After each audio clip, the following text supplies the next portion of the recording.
Okay my dear students, welcome back. आज हम लोग सॉल्व करने वाले हैं एसएफएम का दिसंबर 25 का सीएमए फाइनल का पेपर। पूरा सॉल्व किया हुआ जो पीडीएफ है ये आप ले सकते हैं by way of clicking the link in the description of this video. और यदि आप हमारे स्टूडेंट हैं तो आप अपना नोट्स ड्राइव चेक करें।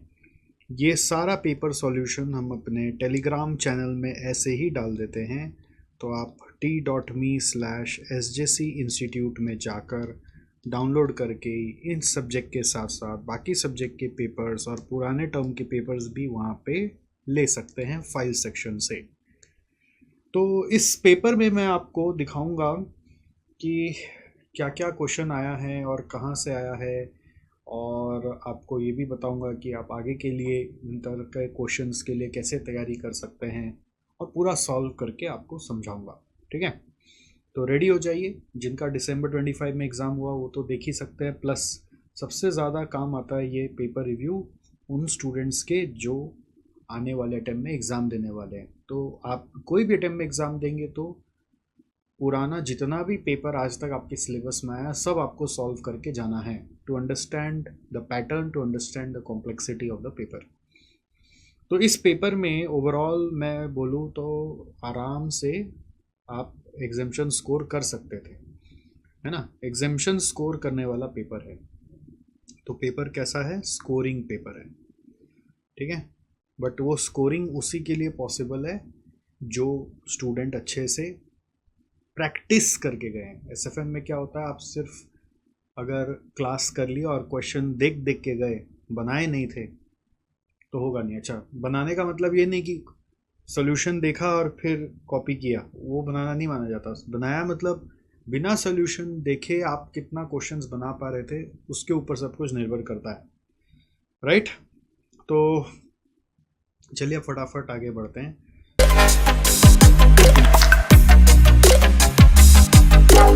तो सबसे पहले क्या है, देखो यहाँ पे एमसीक्यूज़ है। तो एमसीक्यू पहला वाला अगर आप देखें तो ये कैपिटल बजटिंग का है। ये एमसीक्यू ना एक्चुअली फिक्स किया हुआ है कि फर्स्ट वाला कैपिटल बजटिंग से ही आएगा। अगर आप पुराना टेट रेंट देखोगे ना तो आपको यही मिलेगा। एनीवे, तो ये क्वेश्चन ऐसे तो एमसीक्यू बैंक में था, बट थोड़ा सा इसमें ट्रिक कर दिया। एमसीक्यू बैंक में ये डिस्काउंटेड पे बैक पीरियड बोलकर पूछा हुआ था, इस बार उसको पीआई बोलकर पूछ लिया है। ये देखिए, ये पीआई बोल के पूछ लिया, यही फिगर को डिस्काउंटेड पे बैक पीरियड बोल के एमसीक्यू बैंक में था। तो anyway, the profitability index of project TNS2 when it's annual tax after tax inflows commencing from year end 2 to 4 is 400 lakh each year is discounted at the rate 10%. How much would have been the initial cash outlay which was fully made at the beginning of year 1? तो pi का formula मालूम है, present value of cash inflow by initial outlay. तो present value of cash inflow यदि हम निकालें तो वो आ रहा है 904, डिवाइड बाई 2 कर देंगे तो इनिशियल आउटले आ गया विच इज़ कमिंग 452। ठीक है, अब यही सम जब एमसीक्यू बैंक में था तो उधर लिखा हुआ था discounted pay back period is 2, और वहाँ पे फॉर्मूला यही वाला यूज़ किया हुआ था। तो हम लोग अज्यूम कर रहे थे कि डिस्काउंटेड पे बैक पीरियड का लोग फॉर्मूला चेंज करके सम सॉल्व कर रहा है। तो एक्चुअली करेक्ट करें तो वो पीआई अगर बना देना तो वो करेक्ट हो जाता है। तो इनफैक्ट मैं तो बोलूँगा एमसीक्यू बैंक में जो था ये डिस्काउंटेड पे बैक पीरियड बोल के वो रॉन्ग ही था, ये करेक्ट कर दिया इंस्टीट्यूट ने यहाँ पर इस तरह से। चलो next, the following information is available with respect to project XZ। आपको प्रोजेक्ट कॉस्ट मालूम है, एनुअल कैश इनफ्लो मालूम है, लाइफ मालूम है, कॉस्ट ऑफ कैपिटल मालूम है, PVIFA मालूम है। The sensitivity with respect to project cost will be. तो सेंसिटिविटी निकालने के लिए एक शॉर्टकट है, एक बार मैंने वो यूज़ किया हुआ है यहाँ पर। ऑल्टरनेटिवली आप क्या कर सकते हो, आप करंट एनपीवी निकाल सकते हो। एक शॉर्ट दूसरा तरीका क्या है, करंट एनपीवी क्या है वो देखो। करंट एनपीवी क्या होगा, अगर आप एनुअल कैश इनफ्लो देखोगे तो वो है 4500 मल्टीप्लाइड बाई हमारा उसका PVIFA 2.9137 माइनस करेंगे हम 12,000 जो है प्रोजेक्ट कॉस्ट। तो इस सॉल्व करके क्या आ रहा है, एनपीवी देखो 4500 इंटू 2.9137 माइनस 12,000, तो ये आ रहा है 1111.65। सो अब इसको ज़ीरो करना है।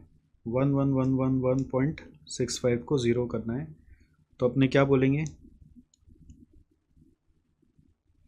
कितना ये होना चाहिए जिससे ज़ीरो हो जाएगा।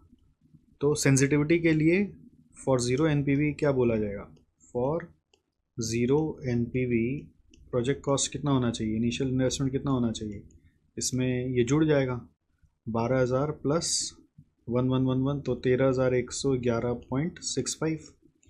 तो कितना परसेंट से चेंज हुआ, इसको अगर आप परसेंटेज चेंज निकालना चाहते हो तो this divided by 12,000, 1111.65 divided by 12,000, तो ये आ रहा है 9.26%, है ना।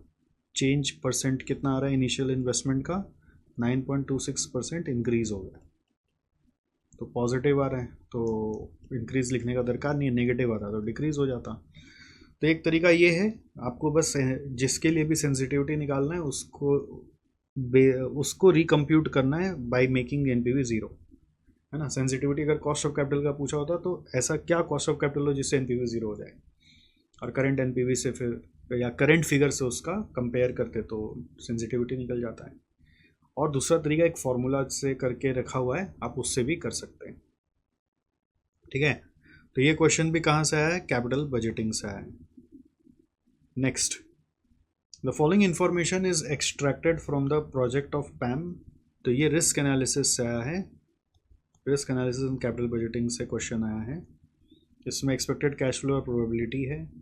Amount in lieu of expected cash flow है 12,000, तो 10,000 इंटू 0.7 है 7 और 20,000 इंटू 0.3 है 6। तो टोटल अगर हम एक्सपेक्टेड कैश फ्लो बोले तो ये आ रहा है यहाँ पर 13,000, एक तरह से 7 और 6 13, और amount in lieu of expected cash flow अगर 12,000, आपको बोल रहा है सर्टेनिटी इक्विवेलेंट कोएफिशिएंट बताओ, तो 13,000 का इक्विवेलेंट हो रहा है 12,000, तो 12,000 बाई 13,000 करेंगे तो आंसर आ जाएगा। मतलब ये कैसा आया होगा, ये आया होगा आपका जो एक्सपेक्टेड कैश फ्लो है multiplied by certainty coefficient, certainty equivalent. तो आप सर्टेनिटी इक्विवेलेंट इससे निकाल सकते हो जाएगा ना।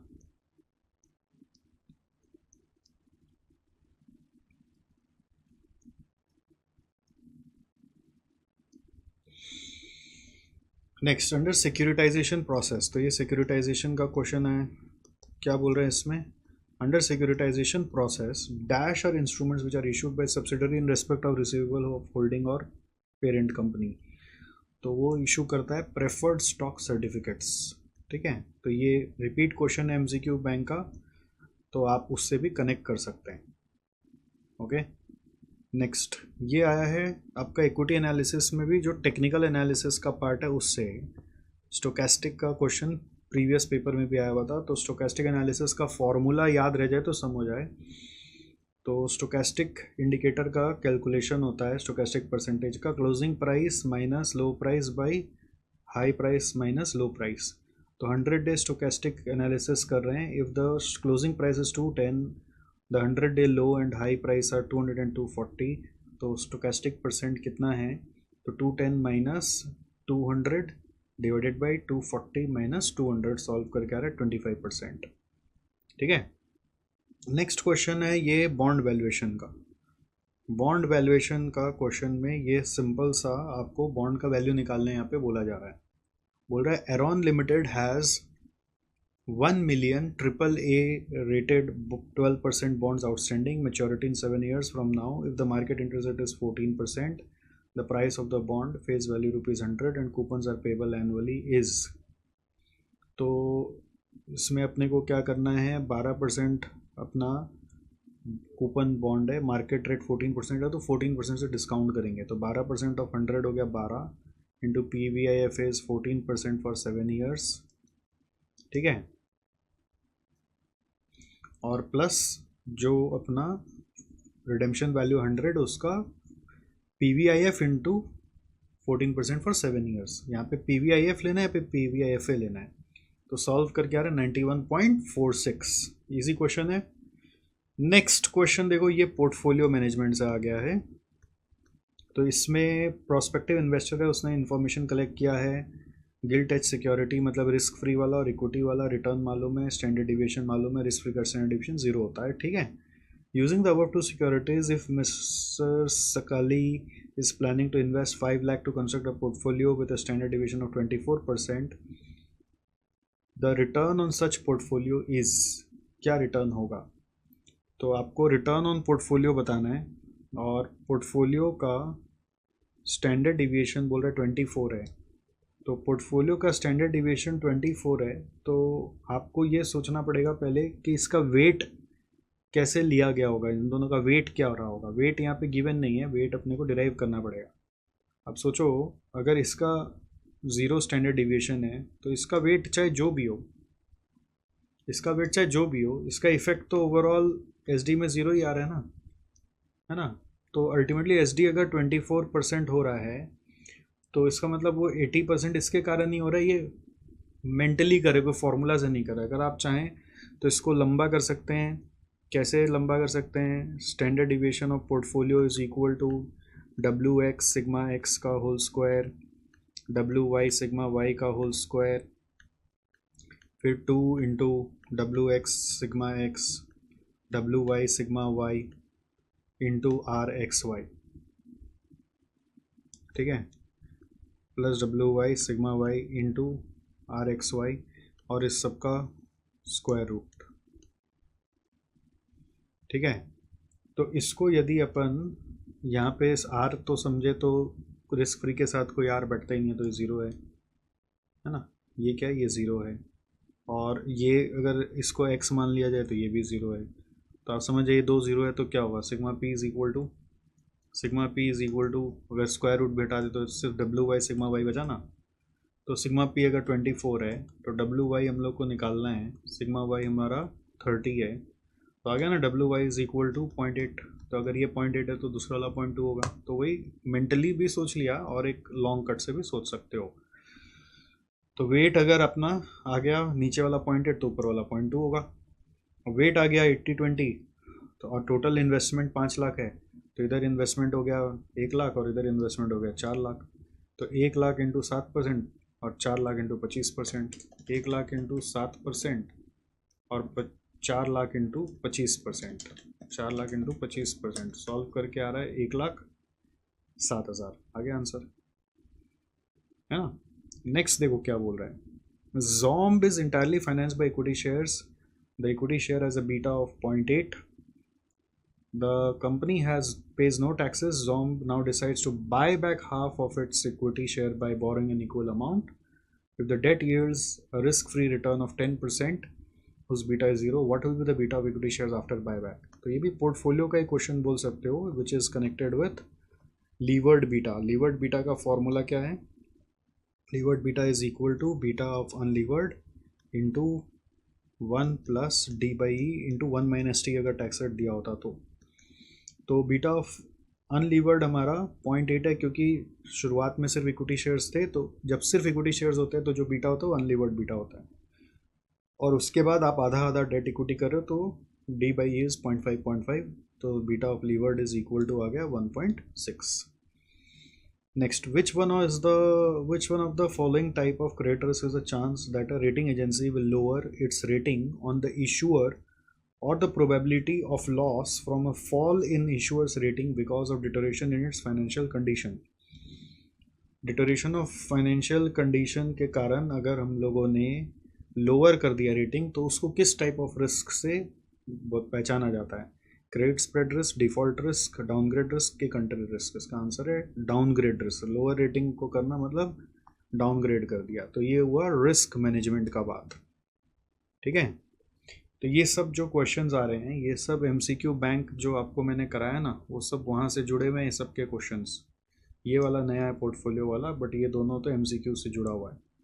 बॉन्ड वैल्यूएशन भी एमसीक्यू बैंक में था, ठीक है। तो ये सब आपको बता रहा इसलिए हूँ कि आप ये सब रिसोर्सेज को यूज़ करेंगे अगले एग्ज़ाम में, है ना। आप है ना लाइटली मत लीजिए ये सब। एमसीक्यू बैंक अगर प्रैक्टिस नहीं करके जाते हैं आप, जो हमने आपको सॉल्व करके यूट्यूब में दिया है, तो कहीं ना कहीं तकलीफ़ तो रहेगा ही आपको। ये स्टोकेस्टिक वाला भी एमसीक्यू बैंक में भी था, पास पेपर में भी था, है ना। ये भी एमसीक्यू बैंक में था। तो एमसीक्यू बैंक से काफ़ी क्वेश्चन छपे हैं। कैपिटल बजटिंग का भी ये मैंने आपको बोला ना, ये वाला, ये एमसीक्यू बैंक में है, बट उसमें नाम डिस्काउंटेड पे बैक पीरियड दिया हुआ है। तो all these are all covered. हमारे रिसोर्सेज अगर आप ठीक से यूज़ करोगे तो आपके लिए पास होना बहुत आसान हो जाएगा, है ना। क्रिप करने से नहीं होगा, ये दे दिया वो दे दिया, है ना, है पुराना है नया है, ये सब कुचड़ कुचड़ करोगे तो कुछ नहीं होगा। हमारा पढ़ाने का मेथड एकदम सिंपल है। एक क्लास इतना सॉलिड रिकॉर्ड करो कि 99% डाउट्स और अंडरस्टैंडिंग वहीं पर डेवलप हो जाए। ठीक है, मतलब 99% डाउट सॉल्व हो जाए और अंडरस्टैंडिंग अच्छे से डेवलप हो जाए क्लास में ही। और उसके बाद आपको ऐसा ऐसा प्रैक्टिस का साधन बताओ, है ना, जिस पे भी बहुत काम कर रहे हैं, आने वाले जून 26 पे और ज़्यादा काम करेंगे कि आप एग्ज़ाम रेडी हो जाए। तो दो पार्ट में हम लोग पढ़ाते हैं, एक आपका क्लास दे देते हैं और दूसरा पार्ट जो है वो है आपका, मान लीजिए पेपर सॉल्व कराना, एमसीक्यू कराना। जैसे अभी क्या करा रहे हैं, अभी पेपर सॉल्व करा रहे हैं, एमसीक्यू यूट्यूब में डाल दिया। अभी जैसे दिसंबर 25 में सुपर 50 क्वेश्चन रिलीज़ किया था, जून 26 में जो रिलीज़ करने वाला हूँ ऐसा तगड़ा वाला करने वाला हूँ ना कि कोई सोच नहीं सकता है। तो जून 26 के लिए आपको बने रहना पड़ेगा। ऐसे आने वाले अटेम्प्ट के लिए भी और भी जो जो आएंगे वो सब में बने रहना पड़ेगा आपको हमारे साथ, है ना। ये चक चक चक चक करने से नहीं होगा, इधर उधर 10 जगह मुंह मारने से नहीं होगा, एक ही जगह चलना पड़ेगा बस। चुपचाप एक ही रास्ते पे चलते रहो और देखो फिर उसका नतीजा क्या होता है। तो अभी एमसीक्यू बैंक करना है, ये दिमाग में बैठ गया। सेकंड, सुपर 50 क्वेश्चन जैसा जो आएगा आपके एग्ज़ाम के लिए वो आपको करना है, दिमाग में बैठ गया है ना। अभी और भी बताएंगे और क्या क्या करना है, ठीक है, आप बने रहिए, अभी आगे बने रहिए। नेक्स्ट ये देखो ऑप्शंस का क्वेश्चन आया है। इसमें क्या बोल रहा है, ऑप्शंस का क्वेश्चन में बुलिश स्प्रेड है। बुलिश स्प्रेड में क्या होता है, नीचे वाला कॉल बाय करते हैं, ऊपर वाला कॉल सेल कर देते हैं। तो बुलिश स्प्रेड है using a call option the stock of CNC oil with 220 exercise price at 24 and call option with 280 exercise price at 14। तो नीचे वाला बाय करेंगे, ऊपर वाला सेल करेंगे। ये बुलिश स्प्रेड का ये नियम होता है। अगर ये नहीं पता तो आप ये एमसीक्यू कर नहीं पाएंगे। Current market price of stock of CNC oil is 248. If the price of stock is 360 on maturity, new profit at expiration will be what? तो बुलिश स्प्रेड के लिए अपने सी प्लस करेंगे और सी माइनस करेंगे। सी प्लस करेंगे तो अपना प्रीमियम है मान लीजिए 24, तो ये आउटफ्लो होगा, और सी माइनस करेंगे 14, प्रीमियम है, इनफ्लो होगा, तो नेट आउटफ्लो जो हुआ वो 10 का हुआ। ठीक है, नेट आउटफ्लो कितने का हुआ, 10 का हुआ। ओके, अब इसके साथ हम लोगों को प्रॉफिट निकालना है। तो ये 220 है तो अभी प्राइस हो गया 360, तो इसमें 140 आ जाएगा, और 280 का प्राइस हो गया है 360, तो 80 देना पड़ेगा। तो नेट में घर पे आया 60, और इसमें से भी 10 अपना लगा हुआ आउटफ्लो, तो नेट हो जाएगा 50। ओके, नेक्स्ट ये न्यू क्वेश्चन आ गया। हाँ, Which of the following complex financial derivatives are options having a maturity of up to 3 years? तो इसका आंसर है leaps, long term equity anticipation securities. तो ये एक नया तरह का इंस्ट्रूमेंट आजकल बन रहा है, तो लीप्स है। और इसमें ना, मैं जब आपको इनिशियल रिव्यू दिया था उसमें वारंट्स बोल दिया था, जो रॉन्ग है, क्योंकि वारंट्स का लाइफ अप टू 15 ईयर हो सकता है, अप टू 3 ईयर्स लाइफ में लीप्स होता है। वारंट्स भी एक तरह का ऑप्शन है बट वो उसका लाइफ लॉन्ग टर्म होता है। ठीक है, तो ये आपका क्वेश्चन जो है ये थ्योरी का क्वेश्चन आ गया, तो न्यू क्वेश्चन है, छोड़ो हटाओ। Next, which of the following is are the features of GDR. तो जीडीआर का फीचर क्या, returns globally marketed both A and B non negotiable. ये भी एमसीक्यू बैंक का क्वेश्चन है जो जीडीआर से आया है ना। वो एक तो थ्योरी चैप्टर है ना, उससे आया है, पूरा फाइनेंशियल इंस्ट्रूमेंट्स वाला जिसमें सारा डिटेल दिया हुआ है। नेक्स्ट, ये फॉरेक्स का क्वेश्चन आ गया। देखो फॉरेक्स में क्या पूछ रहा है, एक्सचेंज रेट आपको दिया हुआ है यूरो पर यूएसडी, 1 यूरो का रेट है और 1 रुपी का रेट दिया हुआ है। तो what will the cross rate between euro and INR. तो यूरो और रुपी का रेट निकालना है। तो यहाँ पे रेट दिया हुआ है, देखो डॉलर पर यूरो, और यहाँ पे रेट दिया हुआ है डॉलर पर रुपी। तो हम लोग को क्या रेट निकालना है, यूरो पर आईएनआर। यूरो पर आईएनआर मतलब हम लोगों को निकालना है यूरो बाई रुपी। तो इसमें पहले सोचना पड़ता है कि ये बनेगा कैसे।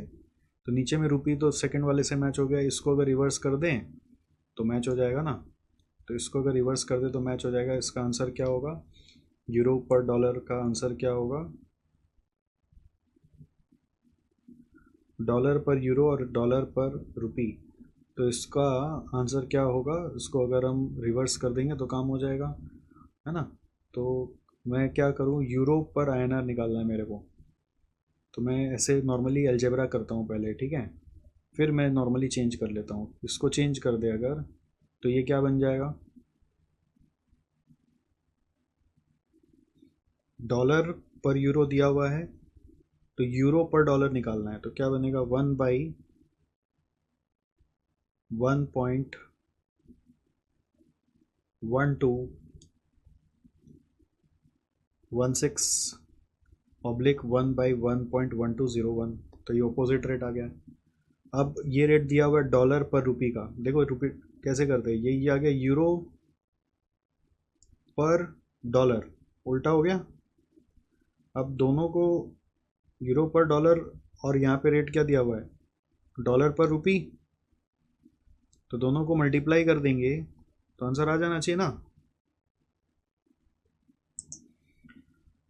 ठीक है, तो देखो इसको अगर हम डॉलर पर रुपी को रखें तो वो है 0.0116/0.0118। तो अब दोनों को मल्टीप्लाई करेंगे तो क्या मिल जाएगा हमको, यूरो पर रुपी।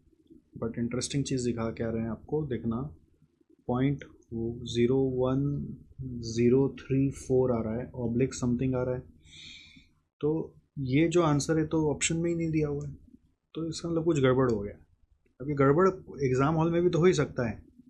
तो इसको ट्रैक कैसे करेंगे, अब ट्रैक करेंगे समझ के कि ये देखो ये दिया हुआ है यूरो पर यूएसडी, बट यहाँ पे लिखा हुआ है 1 यूरो इक्वल टू, इसका मतलब ये जो है ये उल्टा रेट है। फिर यहाँ पे आईएनआर पर यूएसडी, बट यहाँ लिखा है 1 रुपी इक्वल टू, तो ये भी उल्टा रेट है।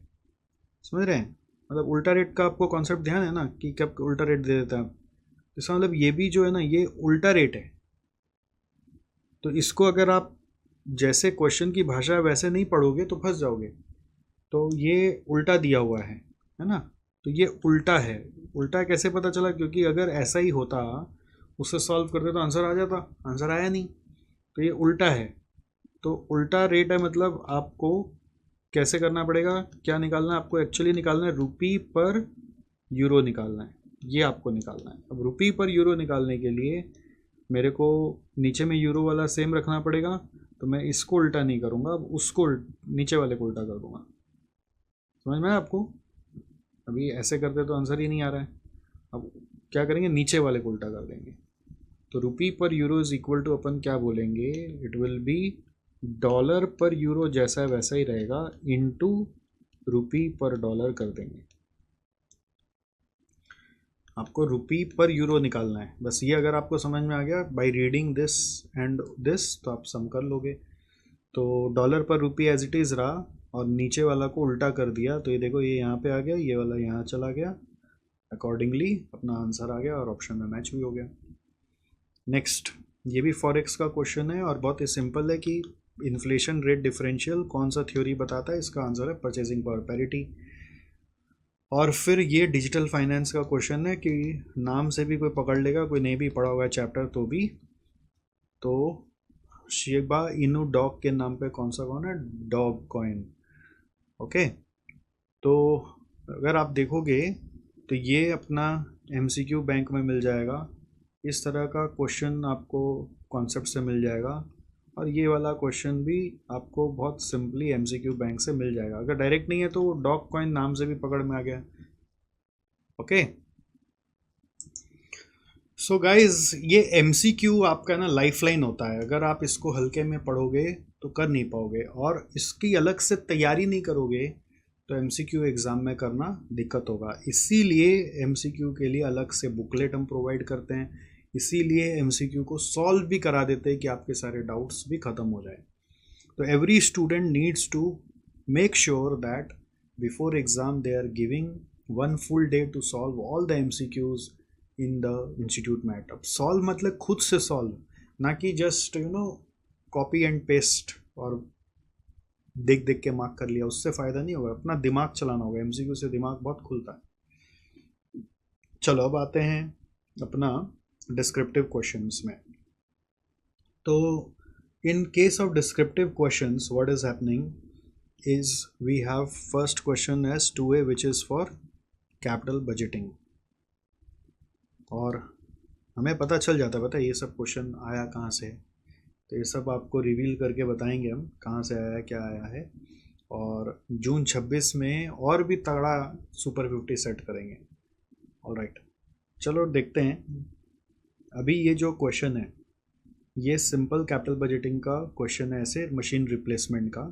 इसमें बोल रहा है मशीन एक्स अभी करेंटली हमारे पास है जिसका बुक वैल्यू 480 है और लाइफ बचा हुआ 6 ईयर्स। अभी हम इसको बेच देंगे तो 1,80,000 मिल जाएगा, और 6 साल बाद बेचेंगे तो कुछ नहीं मिलेगा इसके अगेंस्ट में। फिर परचेज प्राइस ऑफ दूसरा मशीन जो है वाई, वो 24 लाख है, उसका भी लाइफ 6 ईयर्स है, और उसका इंस्टॉलेशन कॉस्ट और टेस्टिंग कॉस्ट है 140 और 60। इसमें एक नया चीज़ क्या है, सब्सिडी ऑफ 15% आपको मिल रहा है at the end of year 1। तो इसका ट्रीटमेंट में गड़बड़ घोटाला हो जाता है, तो इसको थोड़ा ध्यान से देखना है। फिर सैल्वेज वैल्यू इस नई मशीन का 320 है। फिर जनरल मैनेजर एस्टिमेट कर रहा है कि एनुअल सेविंग्स क्या क्या होगा, 1,68,000 बच जाएगा, 4,80,000 बच जाएगा, और हमारा 3,50,000 लॉस इन सेल के कारण बच जाएगा। तो ये तीनों हमारा सेविंग्स है, बट नए मशीन के चक्कर में अपना कुछ एक्स्ट्रा कॉस्ट आएगा 390 और 154 का, तो ये कॉस्ट है। टैक्स रेट दिया हुआ 30% का और रिक्वायर्ड रेट ऑफ रिटर्न है 14%। आपका SLM डेप्रिसिएशन मेथड चल रहा है। आपको ये एक इंपॉर्टेंट लाइन बोली थी, tax savings on loss due to sale of existing machine, भूल जाइए, इसको मत कंसिडर करिए। और प्रेजेंट वैल्यू फैक्टर्स यही वाला लीजिएगा। आपको NPV निकालना है, PI निकालना है, और डिसीजन देना रिप्लेस करे कि नहीं करें। तो सम करने का प्रोसेस क्या कहता है अपना, स्टेप बाय स्टेप। सबसे पहले अपने निकाल लेते इनिशियल इन्वेस्टमेंट। तो इनिशियल इन्वेस्टमेंट इंक्रीमेंटल बेसिस में निकलेगा। यहाँ पर इंक्रीमेंटली कैसे निकलेगा, 24 लाख है प्लस 1,40,000 है प्लस 60,000 है, माइनस करेंगे हम लोग जो अभी सेल वैल्यू मिलेगा, ये माइनस हो जाएगा 180, और जो सब्सिडी है 15% वो तो ईयर 1 में मिलेगा, तो उसका प्रेजेंट वैल्यू माइनस करेंगे, ठीक है। तो that will be our initial investment. देखो मैंने यहाँ पे वर्किंग किया है, 24 लाख दिख रहा है, और फिर अपना 180 अभी माइनस हो गया, फिर 140 और 60 प्लस हो गया, और present value of subsidy minus करना है। एक साल का सब्सिडी का अमाउंट 24 लाख का 15% होता है 360, उसका प्रेजेंट वैल्यू 0.877 से मल्टीप्लाई करके प्रेजेंट वैल्यू ला के माइनस करना है। इसमें क्या होता है, हम लोग कई बार एक मिस्टेक करते हैं। मिस्टेक क्या, बेसिकली एक और अप्रोच है सॉल्व करने का, कि अपने प्रेजेंट वैल्यू ऑफ सब्सिडी यहाँ पे नहीं दिखाकर, ईयर 0 में नहीं दिखाकर, हम लोग ईयर 1 में डाल देते हैं। तो मतलब ईयर 1 में 360 आप अपना इनफ्लो में ऐड कर सकते हो, तो वो भी तरीका अलाउड है, करेक्ट है। उससे आंसर चेंज हो जाएगा बट वो भी करेक्ट माना जाएगा, है ना। तो अभी प्रेजेंट वैल्यू ऑफ सब्सिडी हम लोग यहाँ पे सब्ट्रैक्ट करके कर दे रहे हैं। तो that is the first working, note number 1। Note number 2 होता है हमारा इंक्रीमेंटल डेप्रिसिएशन निकालना। इंक्रीमेंटल डेप्रिसिएशन में क्या क्या होगा, 24 लाख का 15% सब्सिडी का जो आ रहा है वो माइनस कर लिया, ठीक है। तो कॉस्ट हुआ कितना, 85%। अब इसमें एक डिबेट होता है मन में कि जो सब्सिडी है उसको अपने डेप्रिसिएशन में कंसिडर करेंगे कि नहीं करेंगे, क्योंकि सब्सिडी तो ईयर 0 में मिला नहीं है, ईयर 1 में मिला है, तो हम उसको अलग से सेपरेट इनफ्लो मान लें और उसको यहाँ पे कंसिडर नहीं करें। ऐसा भी आप करके कर सकते हो, मेरे राय में कर सकते हो। इस तरह का पहले भी सवाल जब आया है तो हम लोग ऐसा किए हैं कि सब्सिडी को कैपिटल से रिड्यूस नहीं करके यहाँ पे अलग से इंक्लूड किए बोलकर फिर डेप्रिसिएशन में कंसिडर नहीं किए। बट आपका इंस्टीट्यूट का जो सोल्यूशन आएगा उसमें वो यहाँ पे एडजस्ट करेगा, आप देख लेना, मेरे को मालूम है जितना। तो 24 लाख का 85% ही आपको लेना है, समझ गए। यहाँ पे अगर आप पूरा 24 लाख लेंगे तो हो सकता है डिप्रेशन आपका अलग आ जाएगा और उसका मार्क्स कट जाएगा। इंस्टीट्यूट का फितरत मेरे को मालूम है ना, वो ऐसे ही सोचता है। तो यहाँ पर आपको 24 लाख का 85% लेना है, ये हमारा मिस्टेक हो सकता है, हम पूरा 24 लाख लेके कर सकते हैं। तो आपका अगर 24 लाख लेके किया होगा तो आंसर चेंज हो जाएगा और नंबर कट जाएगा। 24 लाख प्लस 140 प्लस 60 तो ठीक है, माइनस सैल्वेज वैल्यू 320 दिया हुआ था जो ईयर 6 में मिलेगा, डिवाइड बाय 6 करके आया नया डेप्रिसिएशन, और पुराना अगर चल रहा होता तो डिप्रिसिएशन होता 80,000, इंक्रीमेंटल डिप्रिसिएशन आ रहा है 2,40,000। तो अब ये नोट 2 हो गया। नोट 3 है हम लोगों का सी फैट निकालना। तो सी फैट के लिए कॉलम बना के कर लिया कि 3 तरह का इनकम आ रहा है, 1334 उसका सेविंग्स है, और 3 तरह का कॉस्ट लग रहा है वो है 784। नेट सेविंग्स निकाला, फिर टैक्स दे दिया 30%, फिर एडिशनल डिप्रिसिएशन ऐड कर लिया। अभी ये मैंने बेवकूफ़ो जैसे एक 6 साल का अलग अलग कर लिया, ज़रूरत नहीं था। एक साथ ही ईयर 1 to 6 लिख के भी कर सकते थे, इतना बार लिखने का कोई ज़रूरत नहीं था, क्योंकि यहाँ पे तो SLM है और सब सारा ईयर में सब सेम ही है। तो ये 6 बार ज़बरदस्ती का मैंने लिख लिया है। आपको सिंपल एक ही बार में ऐसे कर लेना था, ईयर 1 to 6, समझ गए, एक ही कॉलम में हो जाता। ये सब कॉलम का कोई दरकार ही नहीं है ना, बार बार रिपीट क्यों करेंगे आप। तो ये एक कॉलम में अपना काम हो जाता, 6,25,000 आता। अब अपने NPV निकालेंगे, पार्ट 1 में पूछा है जो। तो NPV के लिए अगेन ये बार बार लिखा है, बस लिखने के लिए लिख लिया है, तो एक शॉर्टकट यही है, सब सारा नेट इनफ्लो करके हम लोग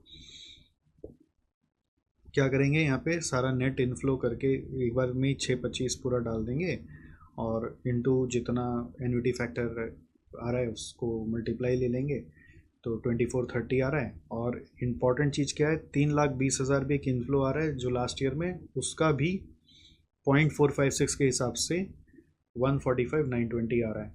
तो ये आपका नेट NPV आ रहा है 471,640, और प्लस में आ रहा है, तो प्रोजेक्ट एक्सेप्ट होगा। अब एक और PI पूछा है, PI में present value of cash inflow divided by initial investment करने का हैबिट होता है। तो सिंस इनिशियल इन्वेस्टमेंट में हमने ये नेट फिगर निकाला 21,04,280, तो इसी से डिवाइड कर देंगे। इनिशियल कैश आउटलेट 24 लाख मत लीजिएगा, 24 लाख प्लस वो 26 लाख मत लीजिएगा, ये नेट लीजिएगा, तो 1.224 आ रहा है। हाउएवर इसका आंसर ऐसे भी हो सकता है कि आपने 1.5 लाख रुपये को, मान लीजिए ये जो सब्सिडी का पैसा था कितना था, 24 लाख का 15%, 24 लाख का 15% कितना होता है, 3,60,000। तो 3,60,000 को अगर आप मान लीजिए यहाँ पे नहीं एडजस्ट किए और उसके जगह ईयर 1 में अलग से लिए, और फिर ईयर 2, 3, 4, 5, 6 का अलग कॉलम में लिए एग्जांपल के लिए, तो उस समय आपका प्रेजेंट वैल्यू ऑफ जो इनिशियल इन्वेस्टमेंट है वो उसका फिगर कुछ और होता, तो उसका फिगर कुछ और होता, तो यहाँ PI का वैल्यू चेंज हो जाता। तो चेंज हो जाता तो हो जाता। मेरे हिसाब से वो अप्रोच भी सही है, उससे आंसर चेंज होगा, और मेरे नज़र में उसमें भी फुल मार्क्स मिलेगा। बट अगर आप डिप्रिसिएशन में उसको कंसिडर नहीं करेंगे, पूरा 24 लाख लेंगे, तो मार्क्स डिडक्ट हो सकता है। समझ में आ गया आपको पूरा। और अगर आप देखो कंक्लूजन, तो NPV पॉजिटिव है, PI ग्रेटर देन 1 है, तो प्रपोजल एक्सेप्ट हो जाना चाहिए, तो machine should be replaced. Interesting. Next ये क्वेश्चन देखो, अब ये लीजिंग का क्वेश्चन है। इसमें क्या बोला जा रहा है, gamma limited is considering the acquisition of a laptop server system costing ₹80,000।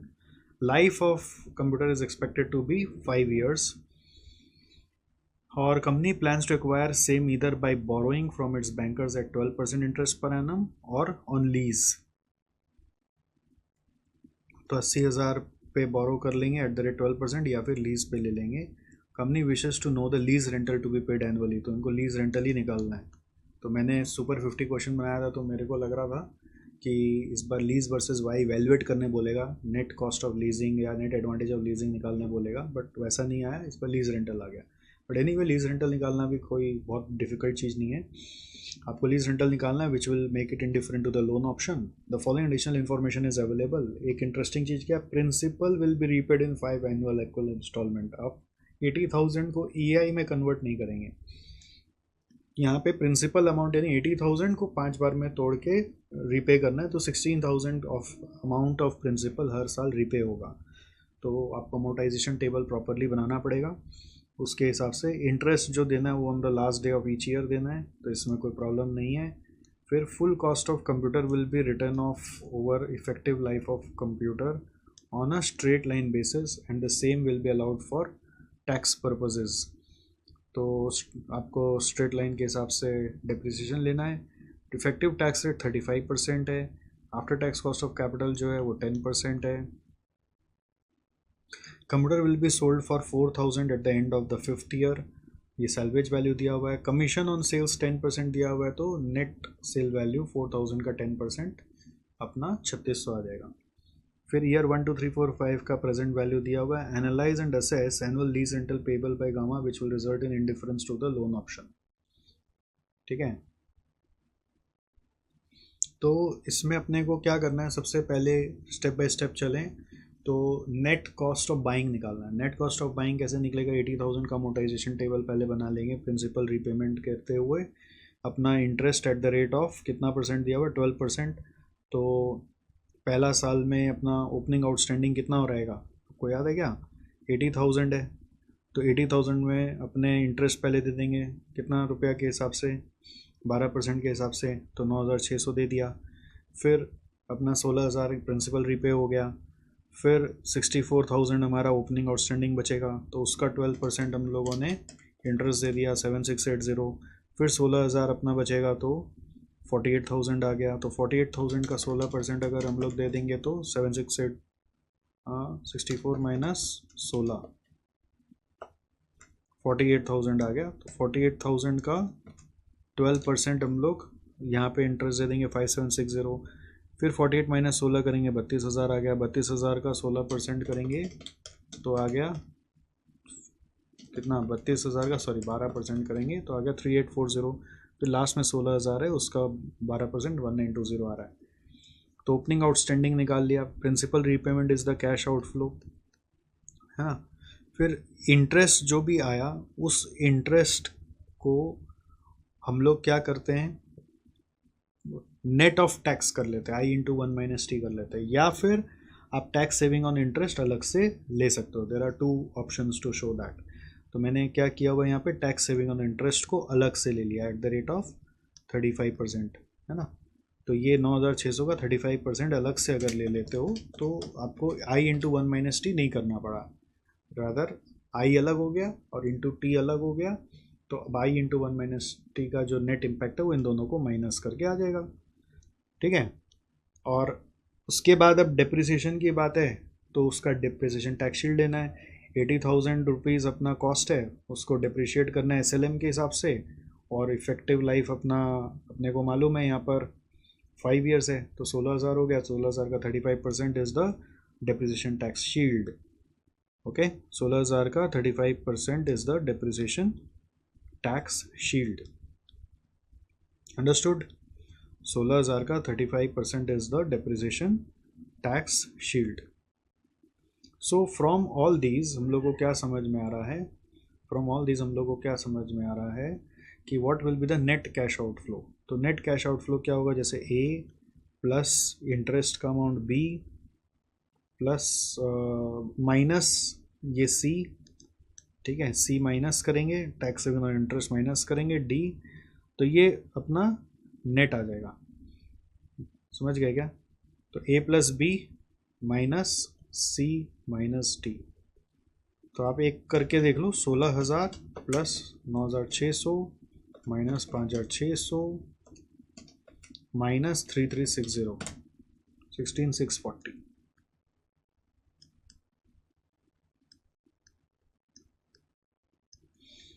तो ये कर करा के हम लोगों का आ रहा है नेट कैश आउटफ्लो. अब उसका प्रेजेंट वैल्यू निकाला तो ये आ गया नेट कॉस्ट ऑफ बाइंग. अब नेट कॉस्ट ऑफ बाइंग के बाद एक और पॉइंट आ रहा है. ये तो ईयर 1 2 3 4 5 का हुआ. एक लास्ट ईयर में एक अलग से हम लोगों के पास सैल्वेज वैल्यू का रुपया आएगा. सिंस SLM डेप्रिसिएशन चल रहा है तो लास्ट ईयर में हम लोगों के पास जो रुपया आएगा वो सारा का सारा कैपिटल गेन मान लिया जाएगा. तो उसका भी प्रॉफिट हम लोग माइनस करेंगे. तो ये करके आ रहा है 2340 net present value of cash inflow आ रहा है 2340 इंटू 0.621 करके 1453. और इन दोनों से हम लोग अगर नेट करेंगे तो 54,503 माइनस 1453 करने से आ रहा है 53,050. 54,503 माइनस 1453 करने से आ रहा है 53,050. So what is it? It is your net cash outflow. Basically, you can say it is net cost of buying. Okay? और ये माइनस क्यों करना है, समझ गए क्या, क्योंकि ये इनफ्लो है. ओके, अब इसको कंपेयर करना है from net cost of leasing से. तो लीज रेंट मालूम नहीं है, वो x मान लेते हैं और उसका टैक्स होगा 0.35x. तो 0.65x हो जाएगा और उसका प्रेजेंट वैल्यू ले लेंगे at the rate of discounting rate. यहाँ पे 10% चल रहा है. तो तो उससे अपना ये आ रहा है एक equation 0.65x into PVIFA 10% for 5 years is equal to 53050। तो सॉल्व करके x की वैल्यू आ रही है 21534। This is our break even lease rental. Alright, तो ये क्लियर हो गया। क्वेश्चन में कोई ट्रिक नहीं था, कुछ भी नहीं था। अगर आपका लीजिंग चैप्टर प्रैक्टिस किया हो तो आप आराम से कर सकते हो, है ना। नेक्स्ट आ जाओ। ये जो क्वेश्चन है ये risk analysis of capital budgeting का है, तो इसको भी समझ लेते हैं। इसमें क्या करना है। Aeron Limited is evaluating two mutually exclusive project A and B, each requiring an investment of rupees 25 lakh. Project A is expected to generate annual cash inflows of 7 lakh. In pessimistic case 950 in most likely case and 12 lakh in optimistic case. तो project A है, उसका 3 scenario है, pessimistic, most likely और optimistic. तीनों का cash flow हम लोग को दिया हुआ है और आउटफ्लो दिया हुआ है कि कितना इनिशियल इन्वेस्टमेंट होगा, ठीक है। फिर प्रोबेबिलिटीज़ भी दिया हुआ है तीनों का, 0.2 है, 0.5 है और 0.3 है। और फिर वैसे स्टैंडर्ड डिविएशन भी दिया हुआ है इसका, SD दिया हुआ है 180। फिर ऐसे प्रोजेक्ट बी का भी दिया हुआ है, expected generate annual cash inflow of 5 lakh in pessimistic case, 10 lakh in most likely case, 14 lakh in optimistic case. और प्रोबेबिलिटी इसकी अलग है, इसकी प्रोबेबिलिटी है 0.3, 0.4, 0.3 और SD दिया हुआ है 250। इनिशियल आउटफ्लो बोल रहा है दोनों का 25 लाख ही है, सेम ही है। अब बेंचमार्किंग प्रोसेस पर्पस के लिए industry has 3 comparable project, X with an expected inflow of 8 lakh, standard deviation of 160। Y है, उसका भी एक्सपेक्टेड इनफ्लो और SD दिया हुआ है, जेड है, उसका एक्सपेक्टेड इनफ्लो और SD दिया हुआ है। Industry benchmark coefficient of variation is defined as the average coefficient of variation of these 3 projects. So coefficient of variation बोल रहा है comparison purpose के लिए is average of this 3, average of x, y and z। तो हमें क्या करना है, x, y और z का coefficient of variation निकाल कर एवरेज करना है। x, y और z का coefficient of variation निकाल कर हमें एवरेज करना है, समझ गए। एक्स वाई और जेड का कोएफिशिएंट ऑफ वेरिएंस निकाल कर हमें एवरेज करना है। तो ये बेंचमार्किंग पर्पस के लिए यूज़ होगा, रेफरेंस पर्पस के लिए। तो बेसिकली अब क्वेश्चन में क्या मांग रहा है, this is the expected cash inflows of project A and B. तो एक्सपेक्टेड कैश इनफ्लोज क्या होंगे, और फिर बोल रहा है कोएफिशिएंट ऑफ वेरिएशन भी निकालो, फिर बोल रहा है इंडस्ट्री बेंचमार्क कंपेयर निकालो, फिर बोल रहा है रिकमेंड करो। तो जब एक्सपेक्टेड कैश इनफ्लो बोला जा रहा है तो हम लोग बस जो इनका 3 केस का कैश इनफ्लो है उसको प्रोबेबिलिटी से मल्टीप्लाई करके जोड़ दे रहे हैं। तो ए का भी जोड़ दिया और बी का भी जोड़ दिया। सेकेंड कोएफिशिएंट ऑफ वेरिएशन बोल रहा है तो एक्सपेक्टेड कैश इनफ्लो बाई हम लोग SD by expected cash inflow कर देंगे। तो SD दिया हुआ ही था तो आंसर आ गया। फिर इंडस्ट्री बेंचमार्क के लिए तीनों का कोएफिशिएंट ऑफ वेरिएशन निकाल कर एवरेज करना है तो भी आंसर आ गया। फिर रिकमेंड करने बोल रहे हैं तो आप ए और बी में लोअर तो ऐसे ए है, और अगर इंडस्ट्री कोएफिशिएंट से कंपेयर करें तो उससे भी लोअर ए में ही है, तो जिसमें लोअर कोएफिशिएंट ऑफ वेरिएशन आ रहा है वो बेस्ट है। तो answer is choose project A. Okay, तो इजी क्वेश्चन था कि नहीं था, कुछ बहुत ज़्यादा टेक्निकल तो नहीं था। अगर आप प्रैक्टिस किए हुए हैं तो आप कैचअप कर ही सकते थे। चलो नेक्स्ट, ये इक्विटी एनालिसिस का क्वेश्चन है और एज प्रेडिक्टेड सुपर 50 में भी बोला था, आप मान के चलो कि 2 फेज़ वाला या 3 फेज़ वाला ही क्वेश्चन आएगा। तो 2 फेज़ वाला आ गया। तो इसमें करंट डिविडेंड पर शेयर दिया हुआ है D0 and current market price दिया हुआ है P0। Companies written on equity stands eight 18% with a retention ratio of 50%। तो ये दिया हुआ एक तरह से R, ये दिया हुआ रिटेंशन रेशियो यानी B इंटू आर से आ जाता है growth rate. G is equal to हो जाएगा B इंटू आर, ठीक है। 18 इंटू 50% करेंगे तो 9% आ रहा है। The required rate of return is 14%, तो ये के ही हो जाएगा, डिस्काउंटिंग रेट में काम आएगा। Growth rates are 12% for first year and 10% for second year and sustainable growth rate by considering the retention ratio for the third year and beyond. तो third year and beyond के लिए growth rate है 9% और first और second year के लिए है 12 और 10%। PVIFA अपने को दिया हुआ है 14 और 18 के हिसाब से, हमारे काम का 14 वाला है। इंट्रिंसिक वैल्यू निकालना है using dividend discount model. Analyze the intrinsic value of the current market price to determine if the share is overvalued or undervalued। तो current market price हम लोगों को 550 मालूम है तो उससे कंपेयर करके पता चल जाएगा। तो इसको करने के लिए क्या करना है आपको, ईयर में 1 लेना है, 2 लेना है और आपको डिविडेंड का अमाउंट निकालना पड़ेगा कि क्या डिविडेंड अमाउंट होगा। भी 25 है तो यहाँ पे 25 इंटू 1.12 हो जाएगा। तो ये कितना आता है 25 इंटू 1.12 12% से बढ़ा के 28, फिर 28 को फर्दर 1.1 से बढ़ा देंगे तो ये आ जाएगा इंटू 1.1 करने से 30.8। फिर year 3 onwards sustainable growth rate आ रहा है, ठीक है। तो हम लोगों ने एक कॉन्सेप्ट सीखा था ना कि सस्टेनेबल जब से आ रहा है तो वो अगर ईयर 3 ऑनवर्ड्स आ रहा है, ग्रोथ रेट सस्टेनेबल 3 से हो रहा है तो आप D2 लेकर कर सकते हो, है ना।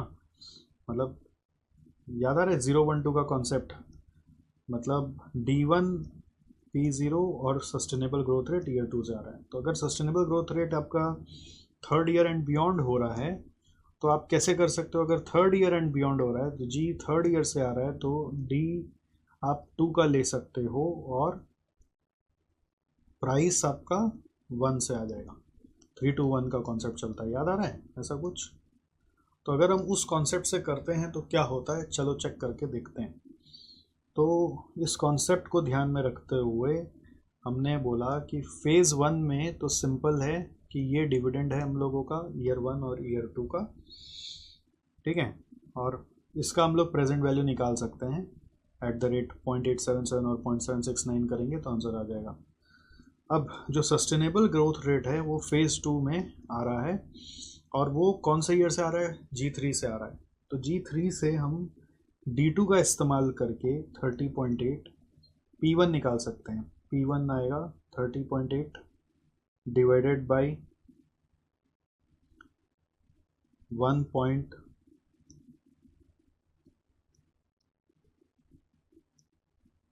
कैसे निकालेंगे, D2 बाई P1 कैसे निकलेगा, D2 बाई के माइनस जी। तो D2 कितना है हमारा 30.8 है, के कितना है 0.14 है और सस्टेनेबल ग्रोथ रेट कितना है 0.09 है।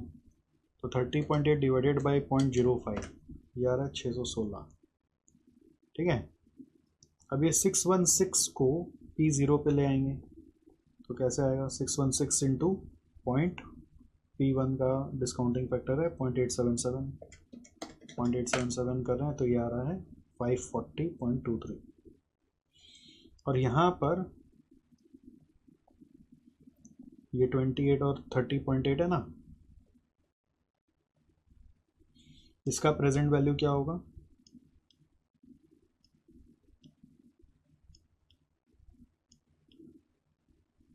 ट्वेंटी एट इंटू 0.877 और 30.8 इंटू 0.769, 28 इंटू 0.877 तो ये आएगा 24.56। अब एक चीज़ ध्यान देना, सिंस हम लोग यहाँ पर P1 ऑलरेडी ले चुके हैं सस्टेनेबल ग्रोथ रेट से, तो अपने फिर यहाँ पर D2 को वापस से यहाँ कंसिडर नहीं करेंगे। D2 को वापस से कंसिडर करने से तो डबल इफेक्ट हो गया ना, D2 तो ऑलरेडी यहाँ पे कंसिडर हो चुका है। तो यहाँ पर सिंस P1 से सब आ ही चुका है तो अपने सिर्फ D1 को डिस्काउंट करके P0 पे ला सकते हैं, मतलब ईयर 0 पे ला सकते हैं। इसको फर्दर वापस से नहीं लेंगे, ठीक है, क्योंकि सस्टेनेबल ग्रोथ रेट अगर ईयर 3 से आ रहा है तो D2 के मदद से P1 निकाला जा चुका है। तो P1 is the representative of D2 to infinity, year 2 से इन्फिनिटी का रिप्रेजेंटेशन है यहाँ पे। तो ये 24.56 ही सिर्फ लिया जाएगा और ये 24.56 प्लस आप ये 540.23 कर दीजिए तो हमारा वैल्यू आ गया, intrinsic value is equal to 24.56 plus 540.23। तो ये आ रहा है 564.79, 564.79 which is as good as 565. So it is as good as you can say 565. अब मैंने यहाँ पर जो करके रखा हुआ है वो करने के लिए एक और तरीका लगाया। वो तरीका क्या लगाया कि फेज़ 1 में मैंने डाल दिया, देखो ईयर 1, ईयर 2, ईयर 3, लंबा खींच दिया थोड़ा सा, ठीक है। ईयर 3 तक लिया फेज़ 1 में, और फेज़ 2 में ले लिया ये वाला D4 से P3, ओके। तो D4 से P3 लेकर किया, तो जो भी आंसर आया सबको सॉल्व करके फिर से 565 ही आ रहा है। आप देख पा रहे हैं आंसर। तो दोनों तरफ से बात एक ही है कि आप एक साल और लंबा खींच के करो, या फिर जो वहाँ से सस्टेनेबल ग्रोथ रेट आ रहा है उस ईयर के एक साल पहले तक कर लो, जैसे आपको 3-2-1 का कॉन्सेप्ट सिखाया था वैसे। तो जैसे भी किया अल्टीमेटली अगर 565 के आसपास आंसर आ रहा है तो सही है ना। अब इसमें एक चक्कर होता है, जैसे मैंने यहाँ पे देखो राउंड ऑफ कर लिया एक एग्जांपल के लिए, और ऊपर वाले में क्या है, राउंड ऑफ नहीं किया। तो कई बार होता है कि 2 डेसिमल और राउंड ऑफ के चक्कर में बेटा नंबर काट देगा, ऐसा होता है ये SFM सब्जेक्ट में, भगवान ना करे आपके साथ हो, बट ऐसा हो जाता है, ओके। नीचे वाले में क्या हो रहा है, राउंड ऑफ एग्जैक्ट हो रहा है, मतलब जो भी कैलकुलेशन आ रहा है वो एग्जैक्ट आ रहा है, ऊपर वाले में थोड़ा सा एग्जैक्ट मैच नहीं बैठ रहा।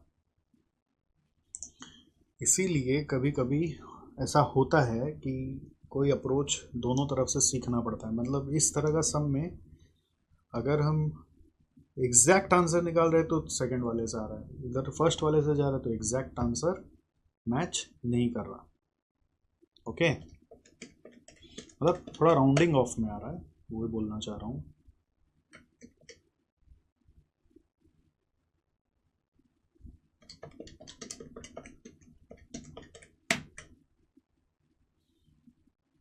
चलो खैर, अब कंपेयर कर लो इसको मार्केट प्राइस से। तो मार्केट प्राइस 550 है, तो आप बोल सकते हैं बाजार में प्राइस कम चल रहा है, तो अंडर वैल्यूड है ना। अब वो कॉन्सेप्ट क्लियर हो गया ना। ये तो एक बेसिक क्वेश्चन में से ही है कि हम लोग एग्जाम्पल में अपने क्लास में ऐसा सम्स में कर लेते हैं। जस्ट इस तरह का सम्स में दिक्कत क्या होता है कि फेज़ 2 में कौन सा ईयर से पकड़ें। तो ये वाला कॉन्सेप्ट जो मैंने 3-2-1 वाला दिया, इसमें कई बार बच्चे गड़बड़ा देते हैं। 3-2-1 वाला इतना सोच नहीं पाते, वो धुनकी में 12, 10, 9 सब ले लेते हैं। तो अगर वैसे आप करोगे तो जब रिपीट होने लगे नेक्स्ट ईयर, तो वो वहाँ से आप अपना D4 पकड़ के P3 पे आ जाओ, फिर P3 को डिस्काउंट कर दो, समझ गए। तो वैसे भी कर सकते हो, आंसर नियर अबाउट सेम आ रहा है। अब आ जाओ 4A। ये क्वेश्चन तो एक हम लोग सोचते रहते हैं कि हर बार इस बार कहाँ से आएगा, हर बार अलग अलग आ रहा है। बॉन्ड को लेके मुझे ऐसा लग रहा है कि हर बार एक नया क्वेश्चन डाल रहा है। वो कहाँ से डाल रहा है पता है, वो CA का सिलेबस से उठा उठा के डाल रहा है, जो कि आपके मैट में कहीं डिस्कस्ड ही नहीं है। आपके मैट में इसके बारे में चर्चा करे तो बात भी, पहले कन्वर्टिबल बॉन्ड का कहानी लगा रहा था, फिर यील्ड टू कॉल वाला ले आया, और इस बार वोलेटिलिटी और ड्यूरेशन वाला ले आया। तो जो CA का सिलेबस पढ़े होते हैं उनको तो पता होगा, बट CMA में क्यों पूछ रहे हैं जब आपके मैट में है नहीं, ये एक सवाल है। तो आप क्या चाह रहे हैं कि इस क्वेश्चन को करने के लिए हम पूरा वो CA का चैप्टर पढ़ लें। अब ऐसा मतलब इतना बार अलग अलग क्वेश्चन आया तो पढ़ा तो दिए ही हैं, एक दो क्वेश्चन और बचा हुआ बस, क्या बोले। तो इसलिए मैंने ना इस बार इसी के एंटिसिपेशन में कॉन्सेप्ट का वीडियो भी डाला था, टर्म स्ट्रक्चर का। वो अगली बार के लिए इम्पोर्टेंट हो गया, टर्म स्ट्रक्चर वाला हो सकता है इधर में आ जाए। मुझे लगा कि कोई एक टॉपिक तो पढ़ाएं कम से कम, बस ड्यूरेशन वोलेटिलिटी नहीं पढ़ाए थे। फिर देखेंगे अब अगली बार और क्या इंपॉर्टेंट हो सकता है, बट अभी तो इसको समझ लो। तो इसमें क्या है देखो, ऐसे डेटा सिंपल सा है, करेंट मार्केट प्राइस निकालना आपको आता है, वो कुछ है नहीं इसमें, कूपन रेट मालूम है, और अकॉर्डिंगली आपका यहाँ पर 11 है, प्लस 11 मतलब 1000 का 11% 110 होगा, प्लस 110 को अपने PVIF क्या बोलते हैं, प्रेजेंट वैल्यू एन्युटी फैक्टर लेंगे at the rate of 15% for 6 years, plus 1000 into PVIF 15% for 6 years,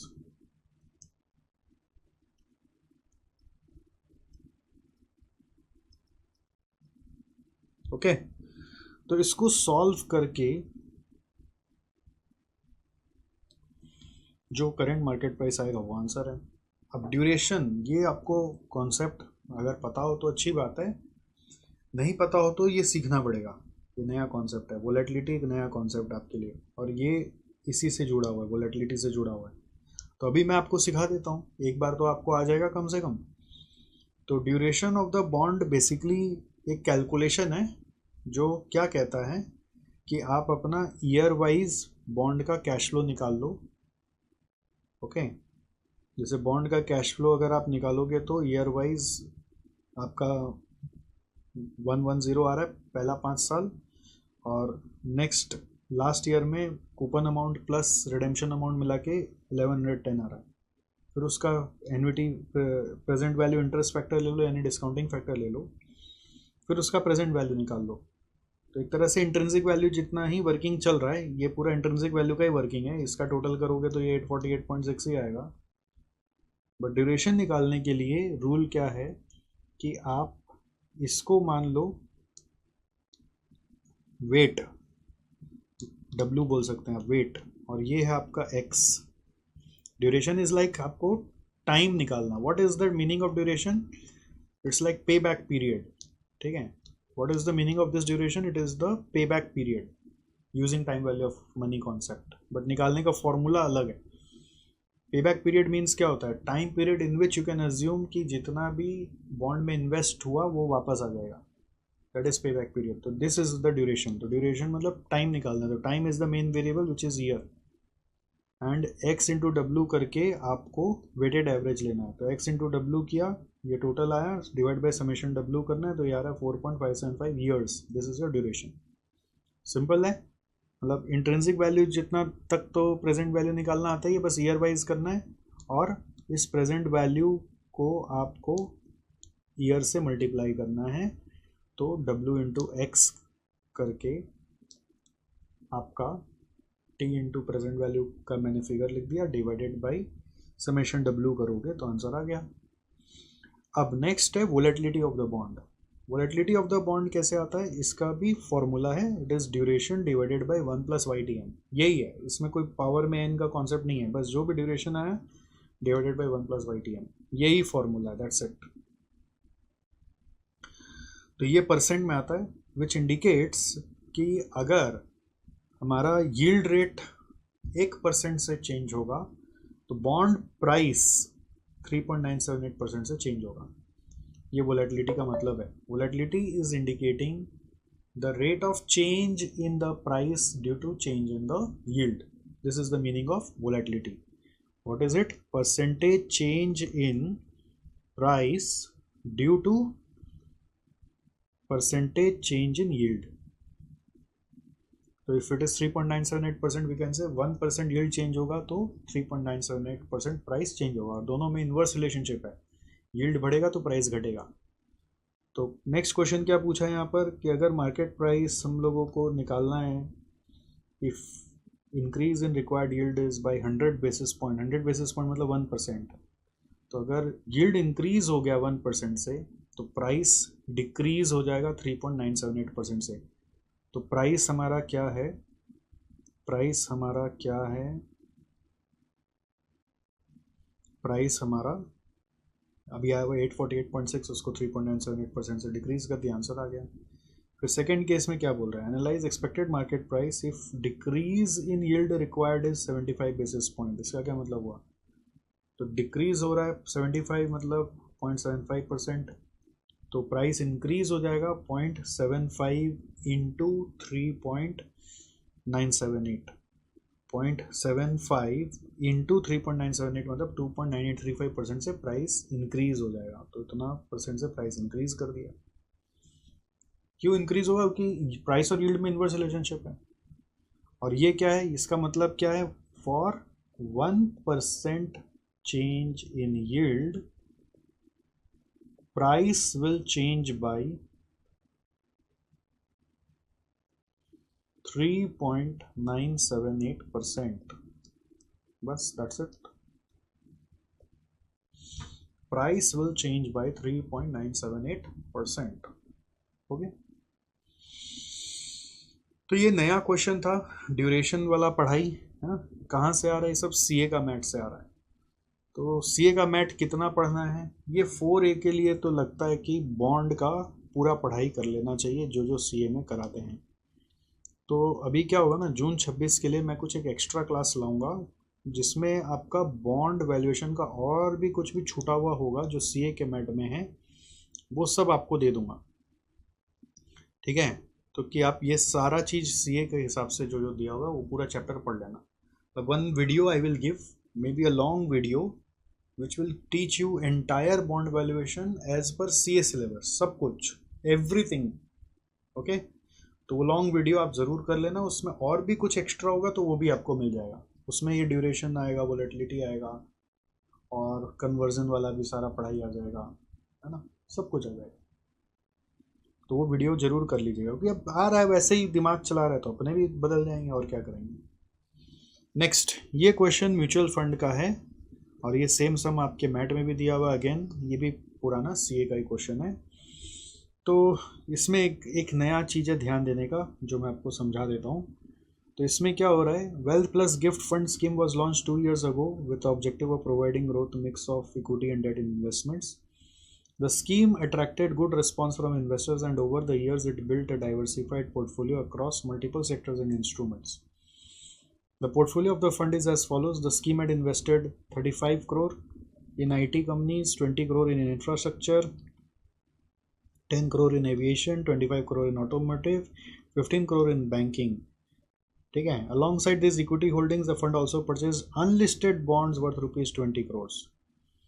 तो ये टोटल मिला के कितना इन्वेस्टमेंट किया, 35, 20, 10, 25, 15 और 20 मिला के 125 करोड़। तो इनिशियल फंड 125 करोड़ का होगा।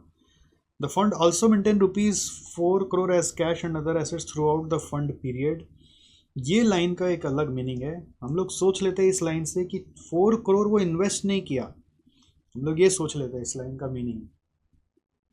हम लोग सोचते हैं कि वो 4 करोड़ उसके पास शुरू से रहा होगा, 125 प्लस 4, टोटल फंड स्टार्टिंग में 129 करोड़ रहा होगा, ऐसा सोच लेते हैं। वो नहीं है एक्चुअली। ये 4 करोड़ का अजम्पशन ये है कि थ्रू आउट द ईयर वो बाय सेल करके 4 करोड़ कैश अपने पास मेंटेन कर रहा था। ये अजम्पशन है इसका, वरना इसका आंसर फिर अलग हो जाएगा। पढ़ने से ऐसे समझ नहीं आ रहा है, बट ये जब सीए के टाइम आया था तो उधर अजम्पशन लेना पड़ा था। वही चीज़ सेम आपके मैट में भी ये सेम सम्स दिया हुआ है, तो उधर भी अजम्पशन चल रहा है। तो वही चीज़ इस सम में भी चलेगा कि 4 करोड़ आपका ओपनिंग इन्वेस्टमेंट वैल्यू नहीं है, ओपनिंग इन्वेस्टमेंट वैल्यू 125 ही है। फिर 4 करोड़ अपने पास कैश में है और 5 करोड़ का एक्सपेंस देना है। Market expectation on listed bond is 8%। ये कोई काम का नहीं है, क्योंकि अपने पास लिस्टेड बॉन्ड है ही नहीं, अपने पास क्या अनलिस्टेड बॉन्ड है। So this information is of no use. Scheme has 7 crore units outstanding. Assume that there is no cash as on date of purchase. So the particulars relating to sectoral index are as follows. मेरे पास purchase date का index और valuation date का index दिया हुआ है। Assess net asset value of the fund as on the valuation date. तो अपने को NAV निकालना है। कैसे निकालेंगे? जो भी इक्विटी है, ये सारा इक्विटी है और ये अपना बॉन्ड है, तो इक्विटी का इंडेक्स के हिसाब से वैल्यू निकाल देंगे। बॉन्ड अनलिस्टेड है तो उसका मार्केट वैल्यू कुछ होगा नहीं, वो तो कॉस्ट पे ही चलेगा। और प्लस इसमें 4 कर देंगे मार्केट वैल्यू, प्लस 4 जो कैश है वो रखना है, माइनस जो पेबल है वो माइनस कर देना है, तो नैव आ जाएगा। ठीक है, फिर नैव पर यूनिट निकालना है तो डिवाइड बाई 7 करोड़ कर देंगे, यूनिट 7 करोड़ है। फिर बोल रहा है assess and analyse net return in annualise % of the scheme over 2 year horizon when the fund has distributed 3 per unit per year as cash dividend. तो ये क्लोजिंग नैव माइनस ओपनिंग नैव plus dividend जो 2 साल का है डिवाइडेड बाय ओपनिंग नैव, इससे जो answer आएगा वो 2 साल का आएगा, तो इंटू 1/2 करेंगे तो पर ईयर का आंसर आ जाएगा। बस अब इसको सॉल्व कर लो, आपका आंसर आ जाएगा। इसको फिर भी हमने सॉल्व कर दिया है, तो सॉल्व करा के आप देखिए यहाँ पर आंसर क्या आ रहा है। 4 करोड़ जोड़ा, 5 करोड़ घटाया, तो नैव आ गया ये। ठीक है, और फिर यहाँ पर यूनिट आ गया 27.59। फिर इनिशियल कॉस्ट में ये ध्यान देना है, यहाँ पे 125 कैसे आया। ठीक है, उसमें 4 करोड़ मत जोड़ दीजिएगा, एक्सक्लूड 4 करोड़ हियर। ओके, फिर ये आ गया, फिर अपने ओपनिंग नैव क्लोजिंग नैव डिफरेंस और डिविडेंड जोड़ दिया और उसको ओपनिंग नैव से डिवाइड किया और उसको एनुअलाइज कर दिया, तो आंसर आ गया। बस वो 4 करोड़ का एक गोल मोल होता है यहाँ पर। नेक्स्ट देखो, ये भी म्यूचुअल फंड बोल सकते हो या पोर्टफोलियो का परफॉर्मेंस मैनेजमेंट बोल सकते हो आप। इसमें सिंपल रेश आपको क्या निकालने बोल रहा है, देखो एक्सपेक्टेड रिटर्न अंडर CAPM निकालना है, अल्फा एडजस्टेड रिटर्न। ये अगर प्रैक्टिस नहीं किया हो ना तो इधर मिस्टेक हो जाएगा। अल्फा एडजस्टेड रिटर्न क्या होता है? अल्फा एडजस्टेड रिटर्न होगा ये जो पार्ट है, ये में आंसर आएगा, यानी CAPM रिटर्न, उसमें प्लस माइनस अल्फा करना है। अल्फा अगर आप प्लस में है तो प्लस करना है, अल्फा नेगेटिव है तो नेगेटिव करना है। और ये अल्फा कैसे निकलेगा? अल्फा आता है जो एक्चुअल रिटर्न है माइनस CAPM रिटर्न। अब एक्चुअल रिटर्न यहाँ पे 4 साल का 4 अलग अलग है, तो अल्फ़ा भी 4 साल का 4 अलग अलग आएगा, तो उसको एवरेज कर देना पड़ेगा। यही इस सम का ट्रिक है, और ये सेम सम आपके SMA मैट में भी है, क्लास में भी कराया हुआ है। फिर रिकमेंड करना है विच of the two portfolio investor will prefer, तो ये सारे एक्चुअल रिटर्न्स है, ठीक है।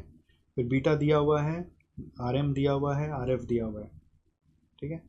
तो पहले CAPM वाला तो बहुत सिंपल है, RF plus RM minus RF into beta किया तो 15.4 और 13.2 आ गया।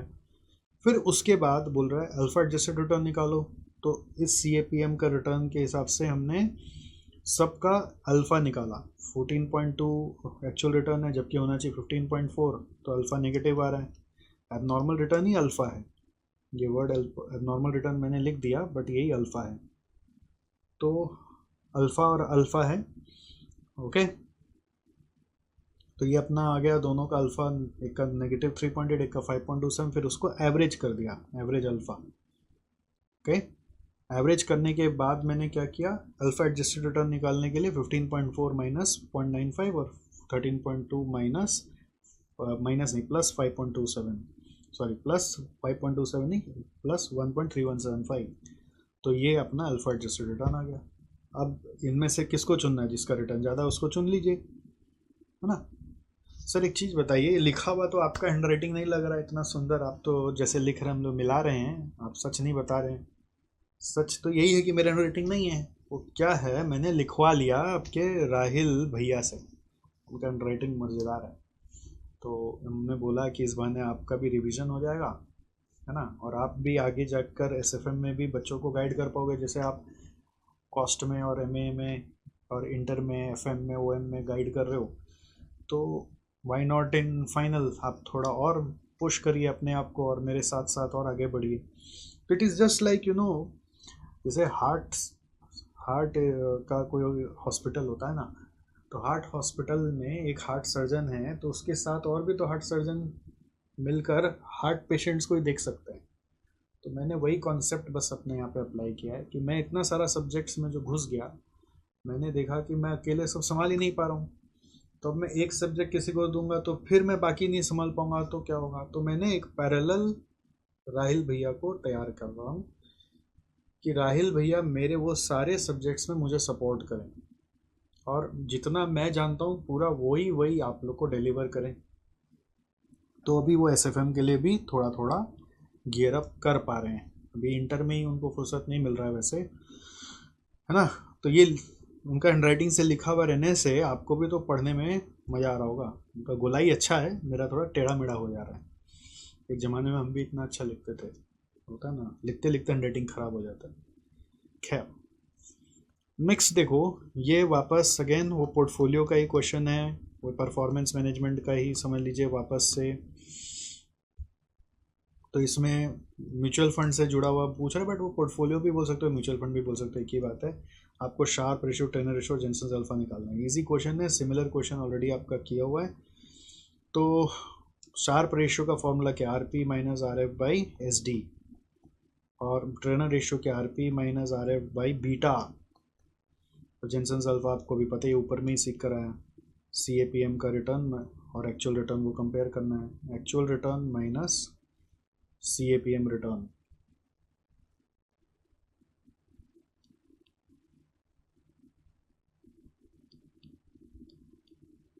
ठीक है।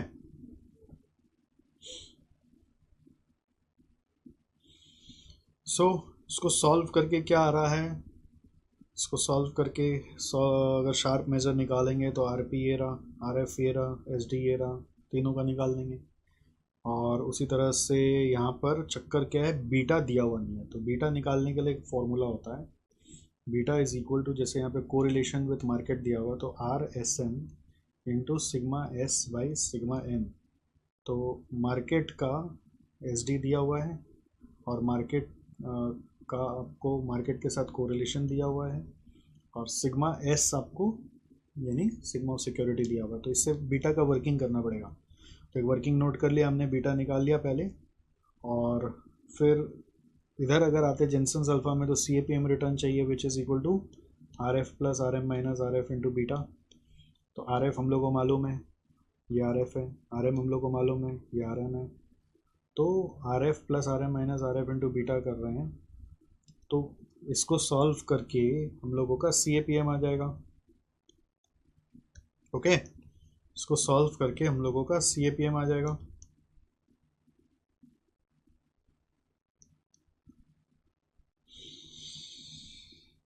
अब इसके बाद क्या है यहाँ पर, Sharpe measure, Treynor measure, Jensen's alpha, बस आप तीनों का वर्किंग कर लो। तो शार्प मेजर का कैलकुलेशन करके रैंक निकाल दिया, ट्रेनर मेजर का कैलकुलेशन करके रैंक निकाल दिया, और जेनसन्स अल्फा का जो एक्चुअल रिटर्न है minus return as per C A P M करके रैंकिंग निकाल दिया। दैट्स इट, चूज नहीं करना, बस रैंक करके छोड़ देना है। ओके, नेक्स्ट देखो, ये जो क्वेश्चन है ये फ्यूचर्स का क्वेश्चन है, 6 इज फिक्स फॉर फ्यूचर्स, और ये सिमिलर क्वेश्चन हम लोग का पहले भी किया हुआ है। थोड़ा सा चेंज क्या है कि इसमें ना बीटा यहाँ पे गायब करके ये पोर्टफोलियो बीटा दे दिया, तो आप इसको एक्स मान के सॉल्व कर सकते हो। पोर्टफोलियो बीटा निकालने के लिए हम लोग को क्या करना पड़ेगा, प्राइस इंटू शेयर्स से मार्केट वैल्यू ले लेना पड़ेगा। तो जो मार्केट वैल्यू आएगा इंटू बीटा करके जो वेटेड एवरेज करेंगे हम लोग का, तो वो weighted average should be equal to 0.859, और उससे एक्स की वैल्यू सॉल्व होके निकल जाएगी। फिर कॉस्ट ऑफ कैपिटल दिया हुआ है 10.5, number of days in year is 365, मतलब दिन दिन का हिसाब लेके करना है। तो बीटा ऑफ सिक्योरिटीज रेट निकालना है। नॉर्मली क्या होता है, बीटा दिया होता है, पोर्टफोलियो बीटा पूछता है यहाँ पे, बस थोड़ा सा यहाँ पे चेंज किया तो सॉल्वेबल है। सेकंड बोल रहे हैं theoretical value of Nifty futures निकालो using current value of Nifty as 13,000। तो थियोरेटिकल वैल्यू निकालने के लिए क्या करेंगे, 13,000 into e to the power r t करेंगे। तो आर का वैल्यू है 0.105 और टी का वैल्यू क्या है, हम लोगों को फॉर फेब्रुवरी निकालना है, और ये जनवरी 1 है और दिन दिन का हिसाब बोल रहा है, तो इंटू 58 डेज अपने ले लेंगे। 1 जनवरी को दिया हुआ है ना, तो जनवरी का 30 दिन और फरवरी का 28 दिन, तो 58 days into 360, 58 days divided by 365। तो ये देखिए ई टू दी पावर में क्या आएगा, 0.105 इंटू 58/365 करने से आ रहा है 13,000 into e to the power 0.01668 which is given here. तो ये वैल्यू जो दिया हुआ है इसका, वही वैल्यू हम लोग यहाँ पे यूज़ करके ये फ्यूचर वैल्यू भी निकाल देंगे। तो ये भी हो गया, ये भी हो गया। फिर बोल रहा है कितना number of contract investor needs to sell to get a full hedge until February for his portfolio if the current value of Nifty is 13,000 and Nifty futures have a minimum trade lot requirement of 100 units. Assume that futures are trading at their fair value. Futures का value यहाँ से उठाना है, ये 13,000 से नहीं लेना है। तो वो कैसे आएगा, जो भी वैल्यू ऑफ पोर्टफोलियो है मल्टीप्लाइड बाई जो बीटा ऑफ पोर्टफोलियो है डिवाइडेड बाई निफ्टी का theoretical future price multiplied by 100 lot size. तो उसको सॉल्व करेंगे, इसका आंसर आ जाएगा। फोर्थ पार्ट में क्या बोल रहा है, assess the number of future contract to be sold to the customers if the new beta of portfolio is 1.263। देखो यहाँ पे गड़बड़ कर दिया, टू बी सोल्ड नहीं होगा, टू बी परचेज्ड होगा, क्योंकि बीटा बढ़ाने का बात कर रहा है। बट एनी वे आप इसको ये मत सोचिए कि इसका पूरा ग्रेस मार्क मिल जाएगा आपको अपना number of future contract to be bought निकालना है। तो वो कैसे आएगा, 1.263 minus 0.859 into value of portfolio divided by theoretical future price into 100 करना है, दैट्स इट। तो नंबर ऑफ कॉन्ट्रैक्ट्स ये लॉन्ग पोजीशन लेनी पड़ेगी या बॉट करना पड़ेगा, बाय करना पड़ेगा आपको, सोल्ड नहीं कर सकते आप, ठीक है। बस अब इसको हमने सॉल्व कर दिया, यहाँ पर आपको मैंने समझा दिया। यहाँ सॉल्व कर रहे हैं तो एक्स का वैल्यू आया 1.1532 और theoretical value of Nifty futures आ रहा है 13,218.66 और number of contracts for full hedging है 11 कॉन्ट्रैक्ट्स। फिर व्हेन टोटल पोर्टफोलियो बीटा अगर इंक्रीज करके 1.263 ले रहे हैं तो यहाँ पर आपका 5 कॉन्ट्रैक्ट्स आपको बाय करना है। ओके, तो समझा दिया बस, और वर्किंग यहाँ पे दिखाया हुआ है ना, सुंदर से राहिल भैया ने आपका सॉल्यूशन कर ही दिया है। तो और क्या है, और क्या चाहिए, राइट। नेक्स्ट आ जाओ, ये है ऑप्शंस का 6B is fixed questions from option. तो यहाँ पर क्या बोल रहा है, अपना करंट सेलिंग प्राइस है 648, ये स्टॉक का है S0 648, आफ्टर 3 मंथ्स ये 680 हो जाएगा या फिर 616 आ जाएगा। प्रोबेबिलिटी दिया हुआ है 0.6 और 0.4, या यहाँ पे प्रोबेबिलिटी लिख देते हैं 0.6 0.4।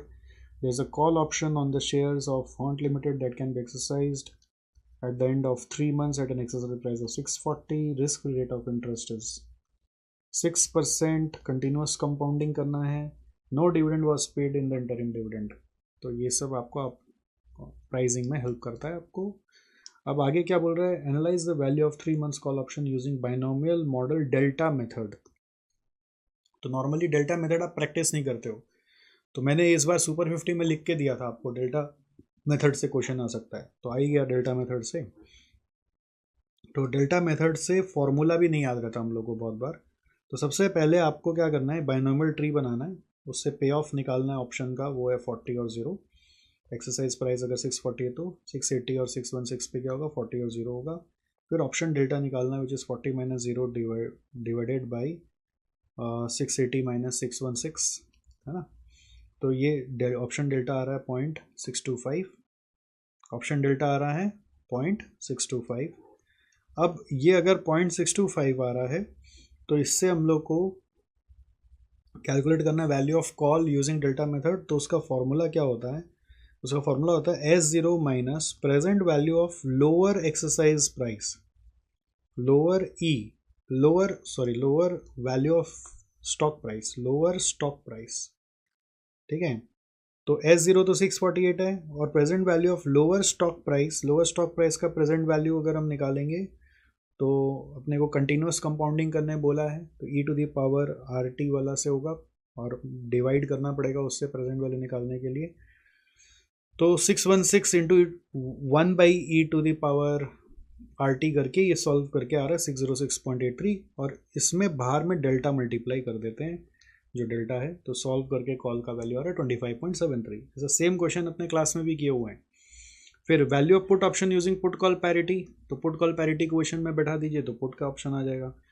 तो value of call plus present value of exercise price is equal to spot price plus value of put. तो value of call is 25.73 plus 640 into to the power minus 0.015 is equal to 648 plus value of put, तो value of put आ रहा है 8.2, ठीक है। Next क्या बोल रहा है, analyse the expected value of the options and stock price at the end of 3 months। तो expected value of option and the stock price at the end of 3 months, इसमें कैसे करना है। तो अपने पास एक्सपेक्टेड वैल्यू ऑफ स्टॉक जो है 680 और 616 है, उसका 0.6 और 0.4 के हिसाब से ये आंसर आ रहा है, और उसी के हिसाब से वैल्यू ऑफ ऑप्शन क्या होगा, पे ऑफ के हिसाब से एक्सपेक्टेड वैल्यू निकलता है which is 40 into 0.6 plus 0 into 0.4, तो आंसर आ रहा है 24, ठीक है। तो बेस्ड ऑन जो भी अपना प्रोबेबल प्राइस है उसका एक्सपेक्टेड वैल्यू लेना है। तो ऑप्शन मतलब यहाँ पे कॉल ऑप्शन का बात हो रहा है, क्योंकि शुरुआती समय में क्वेश्चन में कॉल ऑप्शन की बात हो रही थी, पुट तो बस नीचे में पूछा गया तो बता दिया। तो ये भी किया हुआ क्वेश्चन में से आया, कुछ भी हटके नहीं आया है। बट ये सब एग्जाम में कब हो पाएगा, जब आप थॉरोली करके जाओगे। क्या होता है ना, एग्जाम में इतना सारा कॉन्सेप्ट में से कौन सा आएगा ये किसी को भी नहीं पता होता है। नियर अबाउट 4-5 में से एक आएगा, वो हम लोग आपको बता सकते हैं फिर भी। बट अब बात यह है कि आप इतना सारा चीज़ को दिमाग में जब लेके जाते हो तो उसको एग्जाम हॉल में एक्यूरेटली करना एक क्वेश्चन है, तो उसके लिए प्रैक्टिस बहुत अनिवार्य है। आप लोग जो लास्ट मोमेंट तक कोर्स घिस घिस के ख़त्म करते हो और फिर रिवीजन के नाम पर सिर्फ पन्ना पलटते हो, उससे नहीं होता। रिवीजन मतलब होता है कि आप कोर्स को जैसे एक ग्रुप दे रहे हो तो 3 महीना पहले ख़त्म करो, दोनों ग्रुप दे रहे हो 6 महीना पहले ख़त्म करो, और फिर 3 महीना में एक ग्रुप का एक एक सम्स जो आपको क्लास में कराया गया उसको 2 2 बार करो, फिर सारा पास पेपर सॉल्व करो, फिर जहाँ जहाँ अटके वो सम्स को फिर से करो, तब वो प्रैक्टिस माना जाएगा। फिर सारा फॉर्मूला लिख कर एक समरी शीट बनाओ, फिर वो समरी शीट को याद करो, हो सके तो समरी शीट फिर से बनाओ, देखो कि याद है कि नहीं है, फिर सारा एमसीक्यू प्रैक्टिस करो, फिर जो जो क्वेश्चन में फंसे थे एक बार उसको और करो, तब कॉन्फिडेंस आएगा, है ना। फिर इसके अलावा मॉक टेस्ट सीरीज देना है। अगर आप वो नहीं करते हो तो एग्जाम हॉल में सब कुछ आते हुए भी जाके फिर गड़बड़ा दोगे, क्योंकि ये तो बस लेने लेने वाला बात हुआ, अब वो कर पा रहे हैं कि नहीं उसको चेक करना पड़ेगा। चेक करने के लिए एसजीसी आपको हर एग्जाम के पहले 2 महीना पहले मॉक टेस्ट संग्राम कराता है, और इतना बढ़िया वो सीरीज होता है, उससे स्टूडेंट का पूरा डर निकल जाता है। कितने सारे स्टूडेंट है जो पास ही नहीं हो रहे थे, तो वो मॉक टेस्ट सीरीज में आए, पास हो गए, मतलब उसी टर्म पास हो गए। फिर मॉक टेस्ट सीरीज में आए, दोनों ग्रुप दे दे के 3 बार 4 बार थक गए थे, मॉक टेस्ट सीरीज में आए, समझ में आया कि दोनों ग्रुप प्रिपेयर्ड ही नहीं है, एक ग्रुप देना चाहिए, तो एक ग्रुप दिया, पास हो गया, अगला बार फिर मॉक टेस्ट दिया, फिर दूसरा ग्रुप में भी पास हो गए। इससे इतने सारे स्टूडेंट्स हैं, मैं आपको क्या बोलूँ। तो वही आपको भी बेनिफिट देना चाहते हैं, तो आप उतना मत सोचिए और मॉक टेस्ट सीरीज में बस आ जाइए, देखिए आपको क्या फ़ायदा होगा। नेक्स्ट ये फॉरेक्स का क्वेश्चन है, क्रॉस आर्बिट्राज का, क्रॉस रेट आर्बिट्राज का। तो यहाँ पर बोल रहा है, देखो एक रेट है जीबीपी पर यूएसडी, यानी लिखा है जीबीपी पर यूएसडी बट रेट दिया हुआ डॉलर पर पाउंड का, और फिर यहाँ पे दिया रुपी पर पाउंड का, है ना, और यहाँ पे दिया हुआ है डॉलर और रुपी का, यानी रुपी पर डॉलर का। तो उसके बाद बोल रहा है एनालाइज करो आर्बिट्राज अपॉर्चुनिटी है कि नहीं, और मिस्टर अशन का क्या प्रॉफिट होगा अगर उसके पास 80,000 है। तो नॉर्मली जो अपने क्वेश्चन पढ़ते हैं, नाम से भी समझ सकते हो, अपने समझते हैं अपने इंडियन है, अपने पास फॉरेन करेंसी है, तो अपने अपने करेंसी में प्रॉफिट और लॉस करेंगे। तो अगर 80,000 डॉलर है तो 80,000 डॉलर को तुरंत मार्केट में बेचा जा सकता है इस पर्टिकुलर रेट पर, तो रुपी पर डॉलर ये आएगा, और ये जो है ये इम्प्लाइड रेट है इसका, ये क्रॉस रेट से निकल कर आएगा इम्प्लाइड रेट। तो पहले दोनों रेट को कंपेयर करेंगे अपने, ये इम्प्लाइड रेट और ये। अब बात है कि कुछ बच्चे इसमें गड़बड़ क्या कर सकते हैं, वो इन दोनों को लेके इम्प्लाइड रेट पकड़ सकते हैं कि जीबीपी और आईएनआर में इम्प्लाइड रेट निकाल, जीबीपी और यूएस डॉलर में इम्प्लाइड रेट निकाल दिया, जो कि यहाँ पे जीबीपी पर यूएसडी दिया हुआ है, तो ये दोनों को पकड़ के इम्प्लाइड रेट निकाल दिया, तो रॉन्ग हो जाएगा। तब तो आर्बिट्राज जो वो जीबीपी में हो गया, और हम लोग के पास डॉलर है तो हम जीबीपी में क्यों कन्वर्ट करें, हमने तो लिखा नहीं है कि हम लोग जर्मन कंपनी है, कुछ नहीं बोले तो हम इंडियन कंपनी अपने आप को मानेंगे। तो इम्प्लाइड रेट आपको क्या करना है, डॉलर में लेना चाहिए, रुपी पर डॉलर में लेना चाहिए, और रुपी पर डॉलर का डायरेक्ट रेट दिया हुआ है, दोनों को कंपेयर करो, कैलकुलेट करके हमने कंपेयर किया, तो एक्चुअल रेट आ रहा है ये, इम्प्लाइड रेट आ रहा है ये, तो मिस प्राइसिंग दिख रहा है, तो आर्बिट्राज अपॉर्चुनिटी एग्जिस्ट करता है। आर्बिट्राज अपॉर्चुनिटी कैसे एग्जिस्ट करता है कि एक्चुअल रेट ज़्यादा है, तो आप बोल सकते हैं in actual market rupee is, rupee नहीं, यहाँ पे होगा डॉलर इज़ ओवर प्राइस्ड, ये डॉलर का रेट है ना, तो dollar is overpriced in relation to implied rate.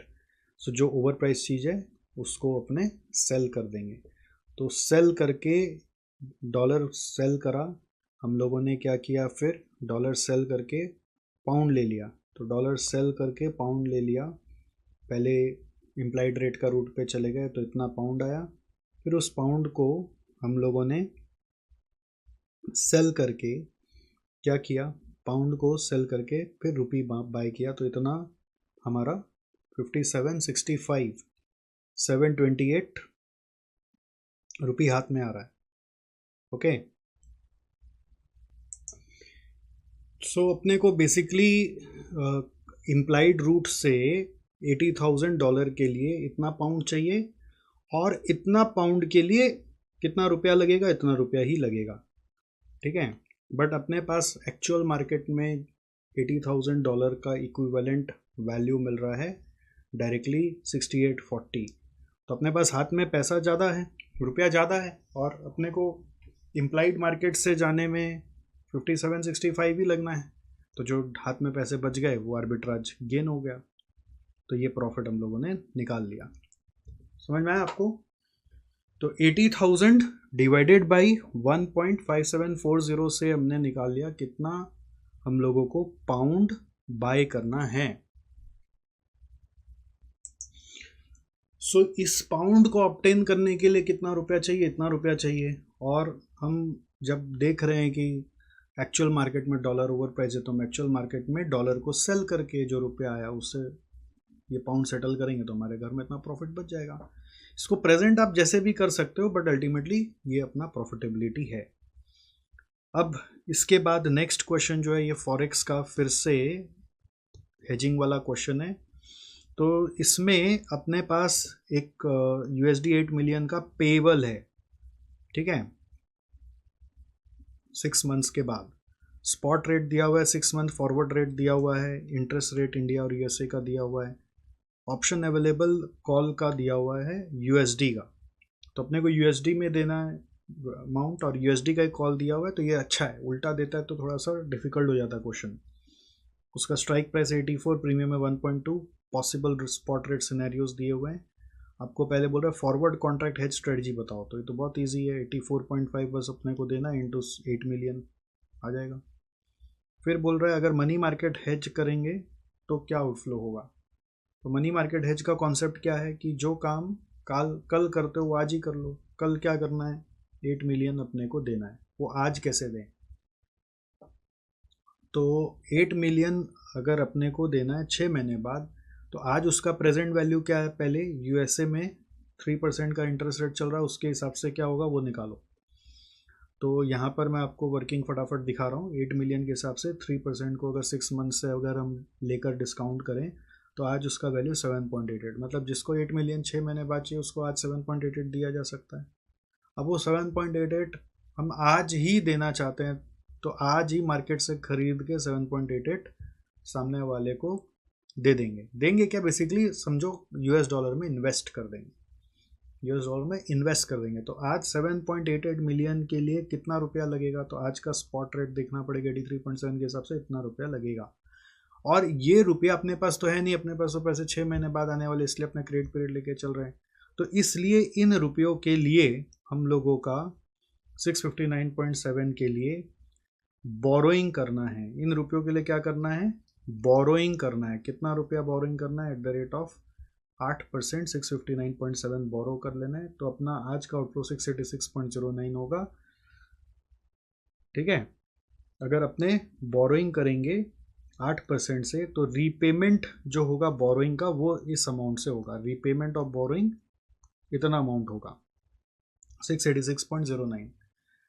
हम लोग 659.7 बोरो करके आज ही डॉलर खरीद कर 7.88 मिलियन इन्वेस्ट कर देंगे, है ना। आज ही हम लोग 7.88 मिलियन इन्वेस्ट कर देंगे, जिससे कि 6 मंथ्स बाद वो 8 मिलियन बन जाए और पेमेंट हो जाए। यही होता है ना मनी मार्केट एज। एक बार फिर से बोलूं, काल करे सो आज कर, मेरा तो एकदम सिंपल लाइन थ्योरी है। काल करे सो आज कर, काल करे सो आज कर मतलब सिर्फ 8 मिलियन देना है 6 महीने बाद, बट अब आज ही देना है। कैसे दें, तो पहले आज ही अगर देना हो तो कितना देना होगा, तो प्रेजेंट वैल्यू निकालो, 7.88 देने से हो जाएगा।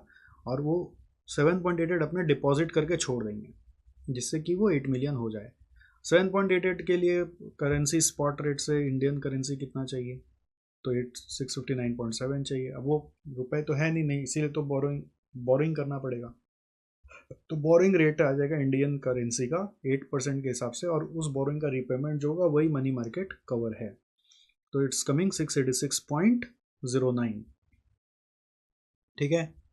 तो तीसरा में क्या बोल रहा है, आप बताओ, analyse INR outflow under both scenarios using the option hedge and also the expected outflow. तो 2 सिनेरियो यहाँ पे दिया हुआ है, ऑप्शन हेजिंग के हिसाब से एक्सपेक्टेड आउटफ्लो क्या होगा वो आपको बताना है। तो यहाँ पर 0.4 और 0.6 के हिसाब से अगर चलें तो 82.5 और 86 अपने को दिया हुआ है, ठीक है। 82.5 और 86 अपने को यहाँ पर दिया हुआ है। तो 82.5 और 86 दिया हुआ है। तो आप देखो 84 अपना स्ट्राइक प्राइस है, तो यहाँ पे तो लैप्स हो जाएगा और यहाँ पे एक्सरसाइज हो जाएगा। तो हमारा आउटफ्लो क्या आएगा, अगर लैप्स हो गया तो हम स्पॉट प्राइस पे खरीदेंगे फिर, अब स्पॉट प्राइस यहाँ पे क्या होगा, एक्सपेक्टेड स्पॉट प्राइस होगी जो यहाँ पर मार्केट में अवेलेबल होगी, है ना। और यहाँ पर एक्सरसाइज करेंगे तो 84 हमारा एक्सरसाइज प्राइस पे कॉस्ट आएगा, प्रीमियम हम लोग को 1.2 देना है। तो ये प्राइस उस दिन मार्केट में जो होगी वो क्या होगी, वो होने वाली 82.5। तो हम बाजार से 82.5 पे ले लेंगे ना, अगर ये रेट पे मिल रहा होगा तो उसके साथ हमारा 1.2 कॉस्ट जो डूब गया वो डूब गया। तो ये दोनों का नेट कॉस्ट हम लोग को निकालना है, जो मैंने यहाँ पे कर दिया। आप देखिए 82.5 में 1.2 जोड़ के 83.7 आया, और 86 वाला में एक्सरसाइज मारा तो 84 प्लस 1.2 करके 85.2 आया। फिर हम लोगों का 8 मिलियन के लिए क्या आउटफ्लो होगा, और प्रोबेबिलिटी के हिसाब से एक्सपेक्टेड अमाउंट निकाल दिया। ठीक है, तो क्वेश्चन में क्या बोला है, आपको एक्सपेक्टेड आउटफ्लो भी बताना है और दोनों सिनेरियो का बताना है। तो दोनों सिनेरियो का बता के एक्सपेक्टेड कर दिया। अब इनमें से कौन सा स्ट्रेटजी सबसे सस्ता है, तो जिसमें सबसे कम आउटफ्लो हो रहा है वो सबसे सस्ता है, वो आप कंपेयर करके बता सकते हो। तो कंपेयर किया तो फॉरवर्ड में इतना आ रहा है, मनी मार्केट में इतना आ रहा है, और करेंसी ऑप्शन में हम लोगों का इतना आ रहा है। करेंसी ऑप्शन में जब आउटफ्लो निकाल रहे हैं तो एक चीज़ और ऐड कर रहे हैं, वो है इंटरेस्ट ऑन प्रीमियम अमाउंट। इस चीज़ को हम लोग भूले नहीं। तो जब हम करेंसी का एक्सपेक्टेड आउटफ्लो निकाल रहे हैं तो उसमें इंटरेस्ट ऑन प्रीमियम अमाउंट भी जोड़ दे रहे हैं। ठीक है, तो ये अमाउंट थोड़ा सा 676.8 के बाद थोड़ा सा और बढ़ जाएगा।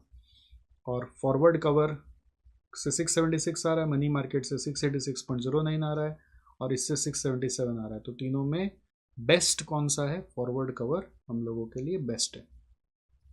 आई होप आपको समझ में आया होगा। अब देखो क्या है ना, ये सब बातें सुनने में जितनी आसान लगती है, करने में बहुत डिफिकल्ट होती है।